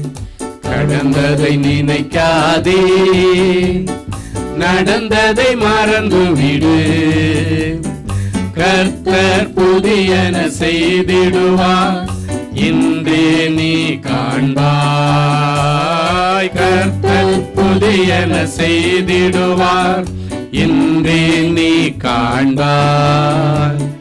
மகிழ்ந்திரு நீ, மகிழ்ந்திரு நீ, கர்த்தருக்குள் மகிழ்ந்திரு நீ, மகிழ்ந்திரு நீ, மகிழ்ந்திரு நீ, கர்த்தருக்குள் மகிழ்ந்திரு நீ. கடந்ததை நினைக்காதே, நடந்ததை மறந்து விடு. கர்த்தர் புதியன செய்திடுவார், இன்றே நீ காண்பாய். கர்த்தர் புதியன செய்திடுவார், இன்றே நீ காண்பாய். ஹல்லேலூயா. என்னிடத்திலே வருகிறவர்களை நான் புறம்பே தள்ளுவதில்லை என்று சொன்ன ஆண்டவர், முதலாவது தள்ளப்பட்ட உன்னை குடும்பத்தில் மூலைக்கல்லாய் மாற்றுவேன் என்று சொன்னார். இரண்டாவது, தள்ளப்பட்ட உன் குடும்ப வாழ்க்கையை கட்டி எழுப்புவேன் என்று சொல்லுகிறார். மூன்றாவது, தள்ளப்பட்ட உன் விண்ணப்பங்களை நான் தள்ள மாட்டேன் என்று சொல்லுகிறார். தள்ளப்பட்ட உன் ஜெப விண்ணப்பங்களை நான் தள்ள மாட்டேன், தள்ளப்பட்ட உன் விண்ணப்பத்தை நான் தள்ள மாட்டேன் என்று சொல்லுகிறார். சங்கீதம் 21:2-4 வரைக்கும் உள்ள வசனங்கள் இப்படியாய் சொல்லுகிறது. வாசிப்போமா? அவருடைய மன விருப்பத்தின்படி நீர் அவருக்கு தந்தருளி, அவருடைய மன விருப்பத்தின்படி நீர் அவருக்கு தந்தருளி, அவருடைய உதடுகளின் விண்ணப்பத்தை தள்ளாதிருக்கிறீர், அவருடைய உதடுகளின் விண்ணப்பத்தை தள்ளாதிருக்கிறீர். உத்தம ஆசீர்வாதங்களோடு, உத்தம ஆசீர்வாதங்களோடு நீர் அவருக்கு எதிர்கொண்டு வந்து, நீர் அவருக்கு எதிர்கொண்டு வந்து, அவர் சிரசில் பொற்கிரீடம் தரிப்பிக்கிறீர், அவர் சிரசில் பொற்கிரீடம் தரிப்பிக்கிறீர். அவர் உம்மிடத்தில் ஆயுசை கேட்டார், அவர் உம்மிடத்தில் ஆயுசை கேட்டார். நீர் அவருக்கு என்றென்றைக்கும் உள்ள தீர்க்காயுசை அளித்தீர், நீர் அவருக்கு என்றென்றைக்கும் உள்ள தீர்க்காயுசை அளித்தீர். சங்கீதக்காரனாகிய தாவீதை குறித்து தாவீதே பாடின சங்கீதத்தில் இப்படியாய் சொல்லப்பட்டிருக்கிறது. அவருடைய மன விருப்பத்தின்படி நீர் அவருக்கு தந்தருளி, அவர்களுடைய உதடுகளின் விண்ணப்பத்தை தள்ளாதிருக்கிறீர். நல்ல கவனிங்க. ஈசாயினுடைய குடும்பத்திலே தாவீது தான் தள்ளப்பட்டவனாய் கிடந்தான். எல்லாருக்கும் கவர்மெண்டில் உத்தியோகம், தாவீது மட்டும் கரவலாடுகளுக்கு பின்னால் ஆடு மேய்க்கிற ஒரு வேலையை செய்து கொண்டிருந்தான். அவங்க எல்லா சகோதரர்களும் இவனை அற்பமாய் நினைத்தார்கள். ஒரு முறை சகோதரர்களுக்கு ஆகாரம் கொண்டு கொடுக்க யுத்த களத்திற்கு போகும் பொழுது, வந்து சாப்பாடு கொடுத்தியா, போயிட்டே இருங்க, நிற்கக்கூடாது, வேடிக்கை பார்க்கக்கூடாது, உனக்கு இங்கே என்னடா வேலைன்னு சொல்லி அவனை அற்பமாய் நினைத்தார்கள். ஆனால் தள்ளப்பட்ட அந்த தாவீதை கர்த்தர் நினைந்தருளி, இந்த தாவீதை அந்த குடும்பத்தில் ராஜாவாக மாற்ற வேண்டும் என்று ஆசைப்பட்டு தாவீது சாமுவேல் தீர்க்கதரிசி இடத்துல சொல்லி அனுப்புகிறார். சாமுவேல் தீர்க்கதரிசிட்ட என்ன சொல்கிறாரு? தைல கொம்பு எடுத்துக்கொள், கொம்பில் தைலத்தை ஊற்றி எடுத்துக்கொள், ஈசாயின் வீட்டிற்கு போ, ஈசாயின் குமாரில் ஒருத்தனை நான் ராஜாவாக அபிஷேகம் பண்ணேன்னு தீர்க்கதரிசியாகிய சாமுவேலிடத்தில் ஆண்டவர் சொன்னார். அவன் தைல கொப்பை எடுத்துட்டு அந்த தைல கொம்பில் தைலத்தை நிரப்பி எடுத்து ஈசாயினுடைய வீட்டுக்கு வந்தால் அவங்க அப்பாவே அவனை மைண்ட் பண்ணவே இல்லை. மற்ற சகோதரர்களை தான் கூப்பிட்றாரு. உங்கள் வீட்டில் யாரோ ஒருத்தருக்கு ராஜமேன்மை ஆண்டவர் கொடுக்க விரும்புகிறாரு, ராஜாவாக அபிஷேகம் பண்ண விரும்புகிறாரு, உன் பிள்ளைகளை கூப்பிடணுன்னே ஏற்கனவே கவர்மெண்ட் உத்தியோகத்தில் இருக்கிற, அரசாங்க உத்தியோகத்தில் இருக்கிற அந்த ராஜாவினிடத்தில் மிலிட்ரியில் வேலை செய்கிற இவனுடைய மற்ற பிள்ளைகளை தான் கூப்பிட்றான். ஏன்னா எங்கள் அப்பாவே என்ன நினைக்கிறார், இவன் ஆடு மயக்க தான் லாயக்கு, வேறு எதுக்குமே லாயக்கு இல்லை. அவங்க அப்பாவே இவனை தள்ளி தான் வச்சிருக்கிறார். அப்போ ஏற்கனவே இராணுவத்தில் இருக்கிற அவர்களை ஒவ்வொருத்தராக கூப்பிட்றாரு. அவங்க அப்பா கூப்பிட்டு சாமுவேல் தீர்க்கதரிசிக்கு முன்னால் நிற்க வைக்கிறார். ஒவ்வொருத்தரையும் பார்த்த உடனே சாமுவேல் தீர்க்கதரிசி ரிஜெக்ட் பண்ணுறாரு. அவர் ரிஜெக்ட் பண்ணல, பரலோகம் ரிஜெக்ட் பண்ணது. எல்லாரும் வந்தாச்சு, எல்லா சகோதரர்களும் வந்தாச்சு, எல்லாருடைய டேனும் முடிஞ்சு போச்சு. ஆனால் யாரையும் ஆண்டவர் செலக்ட் பண்ணலை. இப்போ சாமுவேல் தீர்க்கதரிசி ஈசா இடத்துல கேட்குறாரு, உனக்கு வேற பிள்ளையே இல்லையா? இவங்க தானா? இவங்க யாருக்குமே ஆண்டவர் அது அபிஷேகத்தை கொடுத்து ராஜாவாக்க எனக்கு பெர்மிஷன் கொடுக்கலையே, வேற பிள்ளை இல்லையான்னு கேட்ட உடனே அப்போ தான் சொல்கிறான், இல்லை ஒருத்தர் இருக்கார், அவர் ஆடு மேய்ச்சிட்ருக்கார். கூப்பிடு, யாருக்கு தெரியும், ஒருவேளை அவருக்கு கூட ராஜ மேன்மை இருக்கலாம். கூப்பிட்டாங்க. ஆண்டவர் தாவீது வந்த உடனே அவன் மேல் அந்த தைல கொம்பு அபிஷேகத்தை ஊற்றி சாமுவேல் தீர்க்கதரிசி ராஜாவாக அபிஷேகம் பண்ணினார். பாருங்க, தள்ளப்பட்டவனுடைய விண்ணப்பத்தை தள்ளாத ஆண்டவர்.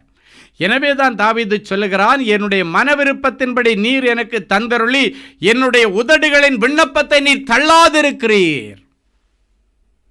அப்போ அவனுடைய விண்ணப்பத்தை தள்ளாமல் ஆண்டவரனை பெரிய ராஜாவாக்கிட்டு இப்போ இவன் சொல்கிறான், என்னுடைய மன விருப்பத்தின்படி நீ தந்து என்னுடைய விருப்பத்தை தள்ளாமல் இருந்துட்டு உத்தம ஆசீர்வாதங்களோடு நீர் அவருக்கு எதிர்கொண்டு வந்து அவர் சிரசில் பொற்கிரீடம் தரிப்பிக்கிறீர். அப்படின்னா என்ன அர்த்தம்னா, உத்தம ஆசீர்வாதங்களோடு பரலோக ஆசீர்வாதங்கள். இந்த தாவீது ஊழியம் செய்கிறவனாக இருந்தான். அவன் ஒரு ராஜாவாக மாத்திரமல்ல, அவன் ஒரு நல்ல ஒர்ஷிப் லீடர், நல்ல பாடல்களை எழுதுகிற தாளந்துள்ளவன், நல்ல பொயட்ரிஷியன், மியூசிஷியன். அது மட்டும் இல்லை, ஒரு நல்ல ஊழியக்காரன், ஒரு தீர்க்கதரிசி. அதே நேரத்தில் அவன் ஒரு ராஜா, நல்ல ஒர்ஷிப் லீடர், பாடல்களை எழுதுகிறவன், இசையமைக்கிறவன், இசைக்கருவிகளை வாசிக்கிறவன். இவ்வளவு ஆசீர்வாதங்களை ஆண்டவர் உத்தம ஆசீர்வாதங்களோடு நீர் அவனுக்கு எதிர்கொண்டு வந்து, இன்னைக்கு ஆண்டவர் உங்களை பார்த்து சொல்கிறாரு, எனக்கு எந்த தகுதியும் இல்லை, எந்த டேலண்ட்டும் இல்லை, எந்த விதமான ஒரு ஆசீர்வாதங்களும் எனக்கு இல்லை, என்னிடத்தில் சிறப்பாக சொல்லக்கூடிய அளவுக்கு எந்த தாளந்துகளும் இல்லை, திறமைகள் இல்லை என்று சொல்லி கொண்டிருக்கிற உன்னை பார்த்த ஆண்டவர் உத்தம ஆசீர்வாதங்களோடு இப்பொழுது அவர் உனக்கு எதிர்கொண்டு வந்து உனக்கு உத்தம ஆசீர்வாதங்களை கொடுக்க விரும்புகிறார். பரலோக மேன்மைகளை கொடுக்க விரும்புகிறார். தாளந்துகள், திறமைகள் நீ நினைச்சு பார்க்காத அளவுக்கு ஓமேல் ஆண்டவர் அள்ளி ஊற்றுகிறார். அன்றைக்கு தாவீதுக்கு அப்படித்தான் அள்ளி ஊற்றினார். அவர் சொல்லுகிறான், உத்தம ஆசீர்வாதங்களோடு நீர் எனக்கு எதிர்கொண்டு வந்து என் சிரசில் பொற்கிரீடம் தரிப்பித்தீர். அப்படின்னா ராஜ மேன்மையை என் சிரசில் வச்சிட்டு இப்போ கூட பாருங்க, அவர் உம்மிடத்தில் ஆயுசை கேட்டார், நீர் அவருக்கு என்றென்றைக்கும் உள்ள தீர்க்காயுசை அளித்தீர். அப்போ இந்த தள்ளப்பட்டவனுடைய விண்ணப்பத்தை ஆண்டவர் தள்ளாமல் இருக்கும்படிக்கு பாருங்க, அவன் கேட்குறான், ஆண்டவரே எனக்கு நல்ல தீர்க்காயுசை நீங்கள் தரணும், உம்மிடத்தில் ஆயுசை கேட்டேன், நீர் எனக்கு தீர்க்காயுசை அளித்தீர் என்று சொல்லுகிறான். தள்ளப்பட்டவர்களுடைய விண்ணப்பங்களை தள்ளாத ஆண்டவர் 1 நாளாகமம் 29:28 சொல்லுகிறது, அவன் தீர்க்காயுசும் ஐஸ்வர்யமும் மகிமை உள்ளவனாய் நல்ல முதிர் வயதிலே மரணமடைந்த பின் அவன் குமாரனாகிய சாலமோன் அவன் ஸ்தானத்திலே அரசானான். அப்போ பாருங்கள், தள்ளப்பட்டவனுடைய விண்ணப்பம் என்ன? ஆண்டவரே எனக்கு ராஜ மேன்மையை கொடுத்தீங்க, நீர் உத்தமமான ஆசீர்வாதங்களோடு எனக்கு எதிர்கொண்டு வந்து என்னை ஆசீர்வதித்து என் தலையில் நல்ல ராஜ கிரீடத்தை வச்சு அரண்மனை பாசியாக மாற்றி ராஜாவாக்கி எல்லாம் செய்தீங்க. இப்போ கடைசி எனக்கு ஒரு விண்ணப்பம். தள்ளப்பட்டவனுடைய விண்ணப்பத்தை நீங்கள் தள்ள மாட்டீங்கன்னு நம்பி ஒரு விண்ணப்பத்தை வைக்கிற, எனக்கு தீர்க்காயுசு வேண்டும், நல்ல நீடி ஆயுசோடு நான் வாழணும். ஆண்டவர் தள்ளப்பட்டவனுடைய அந்த விண்ணப்பத்தை தள்ளாதபடிக்கு பாருங்கள், அவன் கேட்டது போல் அவனுக்கு தீர்க்காயுசும் ஐஸ்வர்யம் மகிமையும் உள்ளவனுமாய் நல்ல முதிர் வயதிலே மரணமடைந்தான். அதன் பிறகு சாலமோன் அரசாண்டான். இப்போ ஆண்டவர் உங்களை பார்த்து இதுதான் சொல்கிறாரு, தள்ளப்பட்ட உன்னுடைய விண்ணப்பங்கள் ஆண்டவரும் தள்ளிட்டாரோன்னு நினைக்காத, அந்த விண்ணப்பங்களை ஆண்டவர் தள்ளலை.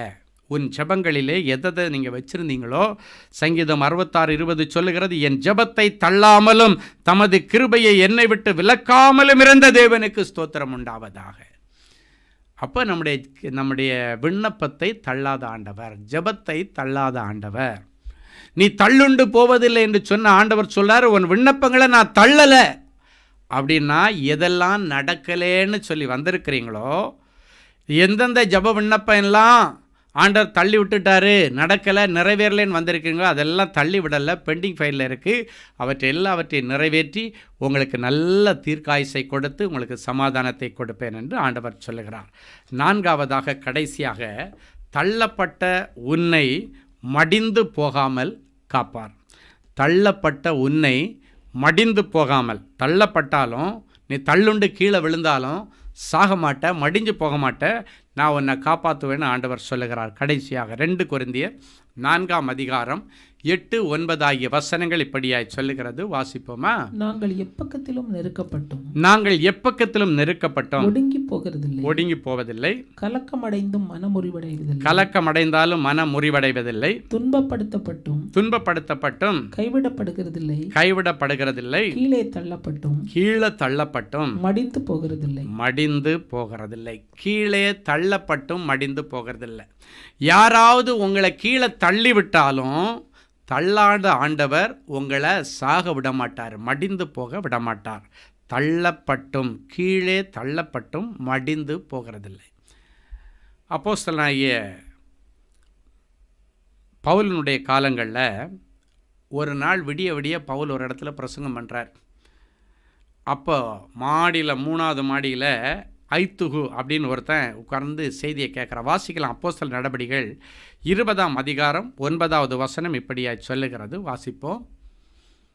அப்பொழுது ஐத்திகு என்னும் பேர் கொண்ட ஒரு வாலிபன் ஜன்னலில் உட்கார்ந்து பவுல் நெடுநேரம் பிரசங்கம் பண்ணி கொண்டிருக்கையில் மிகுந்த தூக்கமடைந்து நித்திரை மயக்கத்தினாலே சாய்ந்து 3ஆம் மெத்தையிலிருந்து கீழே விழுந்து மரித்தவனாய் எடுக்கப்பட்டான். எல்லாரும் ஒரு நிமிஷம் என்ன பாருங்கள். நானும் ரொம்ப நேரமாக பிரசங்கம் பண்ணிகிட்ருக்கிறேன். எத்தனை பேர் தூங்கிட்டு கேட்குறீங்கன்னு தெரியாது, எத்தனை பேர் விழிச்சிருந்து கேட்குறீங்கன்னு தெரியாது. இப்படி தான் அன்றைக்கி ஐத்துகு மேலே 3ஆவது மாடியில் இருந்துட்டு பவுலுடைய செய்தியை ரொம்ப நேரம் பிரசங்கம் பண்ணிகிட்டு இருந்தார். நான் பண்ண மாதிரி தான் பவுல் பண்ணியிருப்பாருன்னு நினைக்கிறேன். ரொம்ப நேரம் பிரசங்கம் பண்ணிகிட்டு இருந்ததுனால அவன் கேட்டு அவனை அறியாமலே தூக்க கலக்கத்தில் அப்படியே டப்புன்னு கண்ணை அசந்தான் பாருங்கள். 3ஆவது மாடியிலேருந்து கீழே விழுந்துட்டான். கீழே விழுந்து செத்து போயிட்டான். எல்லாரும் அதிர்ந்து போனாங்க. என்னடா சர்ச்சுக்கு செய்தி கேட்க வந்த இடத்துல இப்படி ஊழியம் நடந்துட்டு இருக்க இடத்துல கீழே விழுந்து செத்து போயிட்டானே அப்படின்னு சொல்லிட்டு எல்லாரும் அதிர்ந்து போய் பார்க்குறாங்க. அப்போ பவுல் பார்த்துட்டே இருக்கார். ஐயோ இன்னைக்கு இங்கே வந்த இடத்துல இப்படி ஒன்று ஆயிடுச்சே அப்படின்னு ஒன்றா பவுல் விடுவாரா? அது எப்படி நடக்கும்? விடமாட்டேன்னு சொல்லிட்டு நேராக போனார். அதே அப்போஸ்தலர் நடபடிகள் 20ஆம் அதிகாரம் 10, 12 ஆகிய வசனங்கள் சொல்லுகிறது. உடனே பவுல் இறங்கி போய் அவன் மேல் விழுந்து அவனை அணைத்து கொண்டு கலங்காதிருங்கள், இவன் உயிர் இவனுக்குள் இருக்கிறது என்றான். அந்த வாலிபனை அவர்கள் உயிருள்ளவனாக கூட்டிக் கொண்டு வந்து மிகுந்த ஆறுதல் அடைந்தார்கள். செத்து போன மேலே விழுந்து அவனை கட்டி பிடிச்சி அணைச்சிட்டு இவன் உயிர் இவனுக்குள்ளே இருக்கிறதென்று ஒரு விசுவாச அறிக்கை செய்தான். உயிர் வந்துருச்சு. இவன் உயிர் இவனுக்குள்ளே இருக்கிறது என்று, அப்படின்னா இல்லாததை இருக்கிறது போல அழைச்சி ஸ்தோத்திரம் பண்ணும் பொழுது இருக்கிறதா இருக்கிறது. அதுதான் அந்த வசனம். அந்த வசனத்துடைய வெளிப்பாடு தான் இது. இல்லாததை இருக்கிறது போல அழைத்து ஸ்தோத்திரம் பண்ணும் பொழுது அது இருக்கிறதா இருக்குமா? இல்லாத உயிரை இருக்கிறது என்று சொல்லி அவன் விசுவாச அறிக்கை செய்த பொழுது அந்த உயிர் அவனுக்குள்ளே வந்தது. உயிர்ப்பிக்கப்பட்ட அந்த வாலிபனை உயிருள்ளவனாக அவங்கக்கிட்ட கொடுத்துட்டு சந்தோஷமாக எல்லாரும் ஆறுதல் அடைஞ்சாங்களா. அப்படின்னா அதுக்கு கொஞ்ச நேரத்தில் துக்கமாக இருந்தவங்க ஒரே ஆறுதல் அடைஞ்சிட்டாங்க. இவ்வளவு நேரமும் துக்கமுகமாக இருக்கிற தேவனுடைய பிள்ளைகளே, இப்பொழுது ஆண்டவருடைய செய்கைகளை நீங்கள் பார்க்க போகிறீர்கள். உங்கள் துக்கம் சந்தோஷமாய் மாறும்படிக்கு எல்லாரும் இருக்கிற இடத்துல அப்படியே முழங்கால் போடுங்க, இல்லைன்னா எழும்பி நில்லுங்க.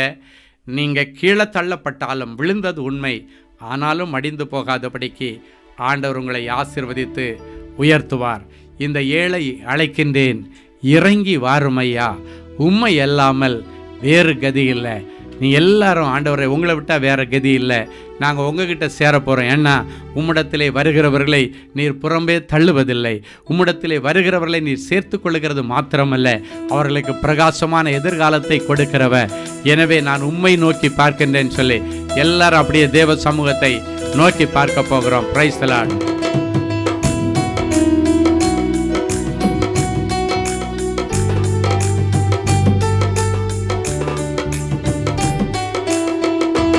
இந்த ஏழை அழைக்கின்றேன், இறங்கி வாருமையாம், உம்மை அல்லாமல் வேறு கதி இல்லை. இந்த ஏழை அழைக்கின்றேன், இறங்கி வாருமையாம், உம்மை அல்லாமல் வேறு கதி இல்லை. உம்மை நோக்கி பார்க்கின்றேன், வெட்கப்படுவதில்லை, உம்மை நினைத்து துதிக்கின்றேன், கைவிடப்படுவதில்லை. உம்மை நோக்கி பார்க்கின்றேன், வெட்கப்படுவதில்லை. உம்மை நினைத்து துதிக்கின்றேன், கைவிடப்படுவதில்லை. இந்த ஏழை அழைக்கின்றேன், இறங்கி வாருமையா. உம்மை அல்லாமல் வேறு கதி இல்லை. இந்த ஏழை அழைக்கின்றேன், இறங்கி வாருமையா. உம்மை அல்லாமல் வேறு கதி இல்லை. ஆபத்து நேரம் அழைத்த போது விடுதலை அழைக்கின்றேன். சிறையிருப்பை திருப்பி போட்டு சிறப்பாய் காக்கின்றேன். எல்லாரும் விசுவாசத்தோடு ஆபத்து நேரத்தில் அழைத்த போது விடுவிக்கிற ஆண்டவர், அற்புதம் செய்கிற ஆண்டவர், சுகம் கொடுக்கிற ஆண்டவர் இப்பொழுது நீங்க கூப்பிடுகிற நேரத்திலே உங்களுக்கும் ஒரு அற்புதத்தை செய்வார்.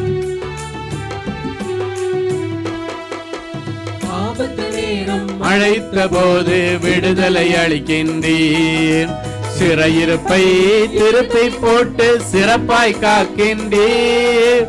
சிறந்த நேரம் அழைத்த போது விடுதலை அளிக்கின்றேன், சிறையிருப்பை திருப்பி போட்டு சிறப்பாய் காக்கின்றீர், சிறப்பாய் காக்கின்றீர். உம்மை நோக்கி பார்க்கின்றேன், வெட்கப்படுவதில்லை. உம்மை நினைத்து துதிக்கின்றேன், கைவிடப்படுவதில்லை. உம்மை நோக்கி பார்க்கின்றேன், வெட்கப்படுவதில்லை. உம்மை நினைத்து துதிக்கின்றேன், கைவிடப்படுவதில்லை. இந்த ஏழை அழைக்கின்றேன், இறங்கி வாருமையா. உம்மை அல்லாமல் வேறு கதி இல்லை. இந்த ஏழை அழைக்கின்றேன், இறங்கி வாருமையா. உம்மை அல்லாமல் வேறு கதி இல்லை. இந்த ஏழை அழைக்கின்றேன், இறங்கி. எல்லாரும் சேர்ந்து சொல்லுங்க. உம்மை அல்லாமல் வேறு கதி இல்லை. இந்த ஏழை அழைக்கின்றேன், இறங்கி வாருமையா. உம்மை அல்லாமல் வேறு கதி இல்லை. எல்லாம் நெஞ்சில கையை வைத்து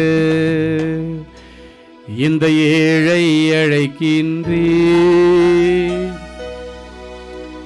இறங்கி வாருமையா. உம்மை அல்லாமல் வேறு கதி இல்லை. இந்த ஏழை அழைக்கின்றேன். கர்த்தர் கேட்டு அவனுடைய எல்லா நெருக்கத்திற்கு நீங்களாக்கி விடுவித்தார் என்ற வசனத்தின்படியாக இப்பொழுது உம்மை நோக்கி கூப்பிட்ட என் பிள்ளைகளுடைய எல்லா நெருக்கங்கள் நீக்கி என் பிள்ளைகளை நிர்விசாலத்திற்கு கொண்டு வருகிறதற்காய் உமக்கு கோடி ஸ்தோத்திரங்களையும் நன்றி பலிகளையும் நாங்கள் காணிக்கையாக்குகிறோம். என்னிடத்திலே வருகிறவனை புறம்பே தள்ளுவதில்லை என்று சொன்ன எங்கள் அன்பான நல்ல ஆண்டவரே, உமக்கு நன்றி. இப்பொழுதும் நீர் சொல்லி இருக்கிறீர், யார் யார் குடும்பத்திலே தள்ளப்பட்ட கல்லாய் கிடக்கிறார்களோ அவர்களை தலைக்கு மூளைக்கல்லாய் மாற்றுவேன், அதே குடும்பத்திலே என் பிள்ளைகளுடைய பெயரை பெருமைப்படுத்துவேன் என்று சொன்னீரே. இப்பொழுதும் யார் யார் தங்கள் வீட்டிலே இவன் ஆகாதவன், இவன் தள்ளப்பட்டவன், இவனுக்கு தகுதி இல்லை, இவனுக்கு படிப்பில்லை, இவனுக்கு அழகில்லை, இவனுக்கு எந்த அந்தஸ்தும் இல்லை என்று ஒதுக்கி வைத்திருக்கிறார்களோ அவர்களை சேர்த்து கொள்ளுகிற தேவனே, அவர்களை புறம்பே தள்ளாத ஆண்டவரே, அப்படிப்பட்ட பிள்ளைகளை உம்முடைய பாதப்படியிலே உம்முடைய ஊழியக்காரராய் நான் தாழ்த்தி அர்ப்பணிக்கிறேன். அவர்கள் இப்பொழுது வேறு எங்கும் இல்லை, உம்முடைய பாதப்படியில் அவர்கள் விழுந்து கிடக்கிறார்கள். உம்முடைய பாதத்தை பிடித்து கொண்டு ஆண்டவரே, என் குடும்பத்தில் நான் தள்ளப்பட்ட கல்லாய் கிடக்கிறேன், எல்லாரும் என்னை அற்பமாக நினைக்கிறார்கள், எனக்கு ஒரு புது வாழ்வை தாரும் ஆண்டவரே என்று கதறிக்கொண்டிருக்கிற என் பிள்ளைகளை பார்த்து ஆண்டவர் சொல்லுகிறேன், எந்த இடத்திலே நீ வெட்கப்பட்டு தலை குனிந்து நின்றாயோ அதே இடத்திலே உன் பெயரை நான் பெருமைப்படுத்துவேன். மகனே, நீ எழும்பு என்று சொல்லுகிறேன். நீ முடங்கி கிடப்பதில்லை. உன்னை புகழ்ச்சியிலும் கீர்த்தியிலும் மகிமையிலும் சிறந்திருக்கும்படி செய்வேன். உன்னுடைய கீர்த்தி தேசம் எங்கும் பரவும் என்று ஆண்டவர் சொல்லி அந்த பிள்ளைகளை ஆசீர்வதிக்கிறதற்காக உமக்கு நன்றி. ஆண்டவரே, விழுந்து போனவர்களை கைதூக்கி விடுகிற தேவனே, என் பிள்ளைகளுடைய குடும்பத்திலே என் பிள்ளைகளை நீர் கை தூக்கி விடுவீராக. எந்த வியாபாரத்திலே விழுந்து போனார்களோ, எந்த வியாபாரம் தள்ளப்பட்டு கிடக்கிறதோ, எந்த ஊழியத்திலே என் பிள்ளைகள் தள்ளப்பட்டு கிடக்கிறார்களோ, அங்கே உம்முடைய உயிர்த்தெழுந்த வல்லமை இறங்கி வரவட்டும். மறுபடியும் இடிந்து கிடக்கிற வியாபார ஸ்தலங்களை ஆண்டவர் கட்டி எழுப்பி இவர்கள் கையிட்டு செய்கிற எல்லா வேலையிலும் தொழிலிலும் தேவனாகிய கர்த்தர்களை ஆசீர்வதிக்கும்படி நல்ல பொக்கிஷ சாலையாகிய வானத்தை திறப்பீராக. என் பிள்ளைகள் கடன் வாங்கக்கூடாது, கொடுக்கிற ஜாதியாய் என் பிள்ளைகளை நீர் மாற்றுவீராக. கடன்காரர்களிடத்தில் சிக்கிக் கொண்டு ஆண்டவரே, என் கடன்காரர்களால நான் தள்ளப்பட்ட நிலைமையில கிடக்கிறேன், அவர்களை கண்டு பயந்து ஒளிகிறேன், அவர்களை கண்டு பயந்து ஓடுகிறேன் என்று அழுது கொண்டிருக்கிற என் பிள்ளைகளுடைய கடன்காரர்களை கர்த்தர் இன்றைக்கு சந்தியும். அவர்களிடத்திலே சமாதானமாய் பட்சமாய் நீர் பேசி என் பிள்ளைகளுடைய கடன்களை அடைப்பதற்கான சிறப்பு ஏற்பாடுகளை செய்து நீரே அவர்களிடத்திலே டைம் வாங்கி அந்த கடன்களை அடைக்கும்படி வழிகளையும் திறந்து தருவீராக. உம்மை நம்பின பிள்ளைகளை ஒரு நாளும் வெட்கப்படுத்தா தேவனே, என் பிள்ளைகளை கர்த்தர் தயவு செய்து கண்ணோக்கி பார்த்து இனி இவர்கள் கடன் வாங்கக்கூடாது, கொடுக்கிற ஜாதியாய் மாற்றும்படி இவருடைய கைகளின் பிரயாசத்தை ஆசீர்வதித்து சம்பத்தை பெருக பண்ணுவீராக. ஆண்டவரே, எந்தெந்த பிள்ளைகள் என்னுடைய கடனில் நான் சிக்கி கொண்டு சாகிறதை தவிர வேற வழியில்லை என்று சொல்லிக் கொண்டிருக்கிறார்களோ, எல்லா தற்கொலையின் ஆவிகளை அவர்களை விட்டு வெளியேற்றி வாழ்வதற்கு புது வழியையும் வருமானத்திற்கு வழியை திறந்து தாரும். வேலையில்லாத பிள்ளைகளுக்கு வேலைக்கு வழி திறந்து தாரும். வெளி தேசத்திற்கு போவதற்கு ஆயத்தப்படுகிற பிள்ளைகளுக்கு விசாவுக்கான சிறப்பு ஏற்பாடுகளை செய்யும். IELTS கிளாஸ் கோச்சிங் என்னால் முடிக்க முடியல, ஜெயிக்க முடியலன்னு சொல்லி கொண்டிருக்கிற பிள்ளைகளுக்கு சிறப்பான ஆங்கில புலமையை கொடுத்து அவர்களுக்கு அதை பாஸ் பண்ண கர்த்தர் கிருபை செய்வீராக. வெளி தேசத்தில் படிக்க போகிற பிள்ளைகள், இல்லாவிட்டால் கல்லூரிக்கு போய்கொண்டிருக்கிற பிள்ளைகளை கண்ணோக்கி பாரும். அவருடைய படிப்பில் ஒரு விடிவு காலம் பிறப்பதாக. ஆண்டவரே, கல்லூரிக்கு போகிற பிள்ளைகள் பாதுகாக்கப்படுவார்களாக, பள்ளிக்கூடத்திற்கு போகிற பிள்ளைகள் பாதுகாக்கப்படுவார்களாக, வேலைக்கு போகிற பிள்ளைகள் பாதுகாக்கப்படுவார்களாக. எந்த தேர்ட் வேவும் எங்களுடைய தேசத்திலே நெருங்காதபடிக்கு ஆண்டவர் தாமே எங்களுடைய தேசத்தை வேலி போட்டதற்காக உமக்கு நன்றி. எங்களுடைய தேசமும் உலக நாடுகள் மத்தியிலே தள்ளப்பட்டு கிடக்கிறது. எங்கள் தேசத்தை உலக தேசங்கள் மத்தியிலே தலை நிமிர்ந்து நிற்கும்படி செய்து மூலை கல்லாய் மாற்றுவீராக. இந்திய தேசத்தை அற்பமாய் நினைத்த தேசங்கள் இந்த தேசத்தை வியப்போடு பார்க்கத்தக்கதாக, இந்த தேசத்தினுடைய செழுமையையும், இந்த தேசத்தினுடைய கெப்பாசிட்டி, இந்த தேசத்தினுடைய வல்லமை, இந்த தேசத்தினுடைய ஆர்மி எல்லாவற்றையும் பெரிதாக்கும். எல்லாவற்றை காட்டிலும் ஆண்டவருக்கு பயப்படுகிற பயம் அதிகமாக இருக்கிற ஜனங்கள் வாழ்கிற தேசம் என்கிற மகிமை எங்களுடைய தேசத்திற்கு பெருமையா இருக்கட்டும். அது மாத்திரமல்ல, இடிக்கப்பட்ட பிள்ளைகளுடைய வாழ்க்கை, இன்னும் எனக்கு வாழ்க்கை அமையல, 30 வயசாச்சு, 40 வயசாச்சு, ஆண்டவரே எனக்கு வாழ்க்கை துணை அமையவில்லை, அழுது கொண்டிருக்கிற பிள்ளைகளுடைய கண்ணீரை கண்டு அவர்களுக்கு ஏற்ற இடத்திலே நேர்த்தியான குடும்பத்திலே வாழ்க்கையை அமைத்து தருவீராக. அவர்களுடைய திருமண தடைகள் உடைக்கப்படட்டும். திருமணமாகி இள வயதிலே இருக்கிற விதவைகளை நினைத்து பார்த்து புது வாழ்வு தருவீராக. தள்ளுண்டவள் என்று பெயர் கொடுத்தபடியினாலே தள்ளுதல் சீட்டு, டைவர்ஸ், அவர்களுக்கு சர்டிபிகேட் கிடைத்திருக்கிறது. ஆனாலும் ஆண்டவர் தாமே இந்த காரியத்திலே மறுபடியும் தலையிட்டு என் பிள்ளைகளை வாழ வைப்பீராக. பக்தியுள்ள சந்ததியை உருவாக்கி அநேகருக்கு ஆசீர்வாதம் வாழட்டும். எல்லா அடைக்கப்பட்ட கற்பங்கள் திறக்கப்படட்டும். சந்ததி சந்தானத்தை என் பிள்ளைகளுக்கு தாரும். கற்பம் விழுந்து போகிறது என்று அழுது கொண்டிருக்கிற பிள்ளைகளுக்கு இனி கற்பம் தங்கட்டும். கற்பம் விழுந்து போகக்கூடாது, மிஸ்கேரேஜ் ஆகக்கூடாது. கர்த்தர் அந்த கற்பத்தை தங்க வைத்து 10 மாதம் அந்த கற்பத்தை கருவிலே ஆண்டவரே தாங்கி பிடித்து சுகமான பிரசவத்தை தாரும். அது மாத்திரமல்ல, ஆண்டவரே நீர் சொன்னீர், நீ விழுந்தாலும் தள்ளுண்டு போவதில்லை என்று சொன்ன ஆண்டவர், நீ தள்ளப்பட்டாலும் கீழே தள்ளி விடப்பட்டாலும் நீ மடிந்து போவதில்லை என்று சொன்னீரே. என் பிள்ளைகள் மடிந்து போகாதபடிக்கு வியாதியின் கொடூரத்தில் இருக்கிற பிள்ளைகளை ஆண்டவர் ஒரு விசை கண்ணோக்கி பாரும். அந்த பிள்ளைகளுடைய வியாதியின் மத்தியிலே அவர்களுடைய படுக்கை முழுவதையும் மாற்றி போடும். எல்லா கேன்சர் கட்டிகள் மாறுவதாக, டிபி கட்டிகள் மறைந்து போவதாக, சோரியாசிஸ் வியாதி முடிவுக்கு வரட்டும், தோல் வியாதிகள் மாறட்டும், கட்டிகள் மறைந்து போகட்டும், இதய வியாதிகள் மாறட்டும். இருதயத்தில் பலவீனமாக இருக்கிற ஓட்டைகள் எல்லாம் மூடப்படட்டும். எந்தெந்த பிள்ளைகளுடைய லங்ஸ் சரியாக செயல்படலையோ சரியாய் செயல்படுவதாக. லிவர் புதிதாய் மாறட்டும். ஆண்டவரை செயல்படாத கிட்னிகள் சரியாய் செயல்படுவதாக. எப்பேற்பட்ட மரணத்திற்கு ஏதுவான வியாதியாய் இருந்தாலும் அவர்களுக்கு தீர்க்காயுசு உண்டாகும்படி இவருடைய விண்ணப்பத்தை தள்ளாத தேவனுக்கு ஸ்தோத்திரம். நமக்கு நன்றி. ராஜ கிரீடத்தை என் பிள்ளைகளுக்கு தார். எல்லா விதமான கோழைத்தனங்கள் மாறட்டும். தைரியத்தை தாரும்.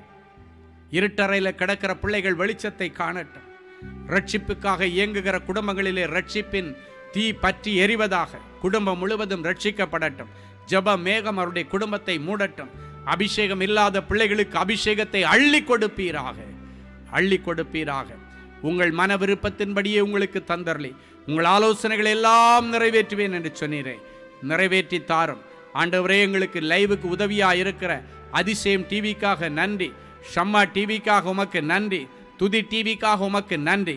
ஆண்டவரே, இந்த ஊழியங்களை கர்த்தர் ஆசீர்வதித்து கோடா கோடியாய் பெருக பண்ணும்படி பிதா குமாரன் பரிசுத்தாவியின் பேராலே நிறைஞ்ச மனசுல இந்த டிவி ஊழியங்களை நாங்கள் ஆசீர்வதித்து ஜெபிக்கிறோம்.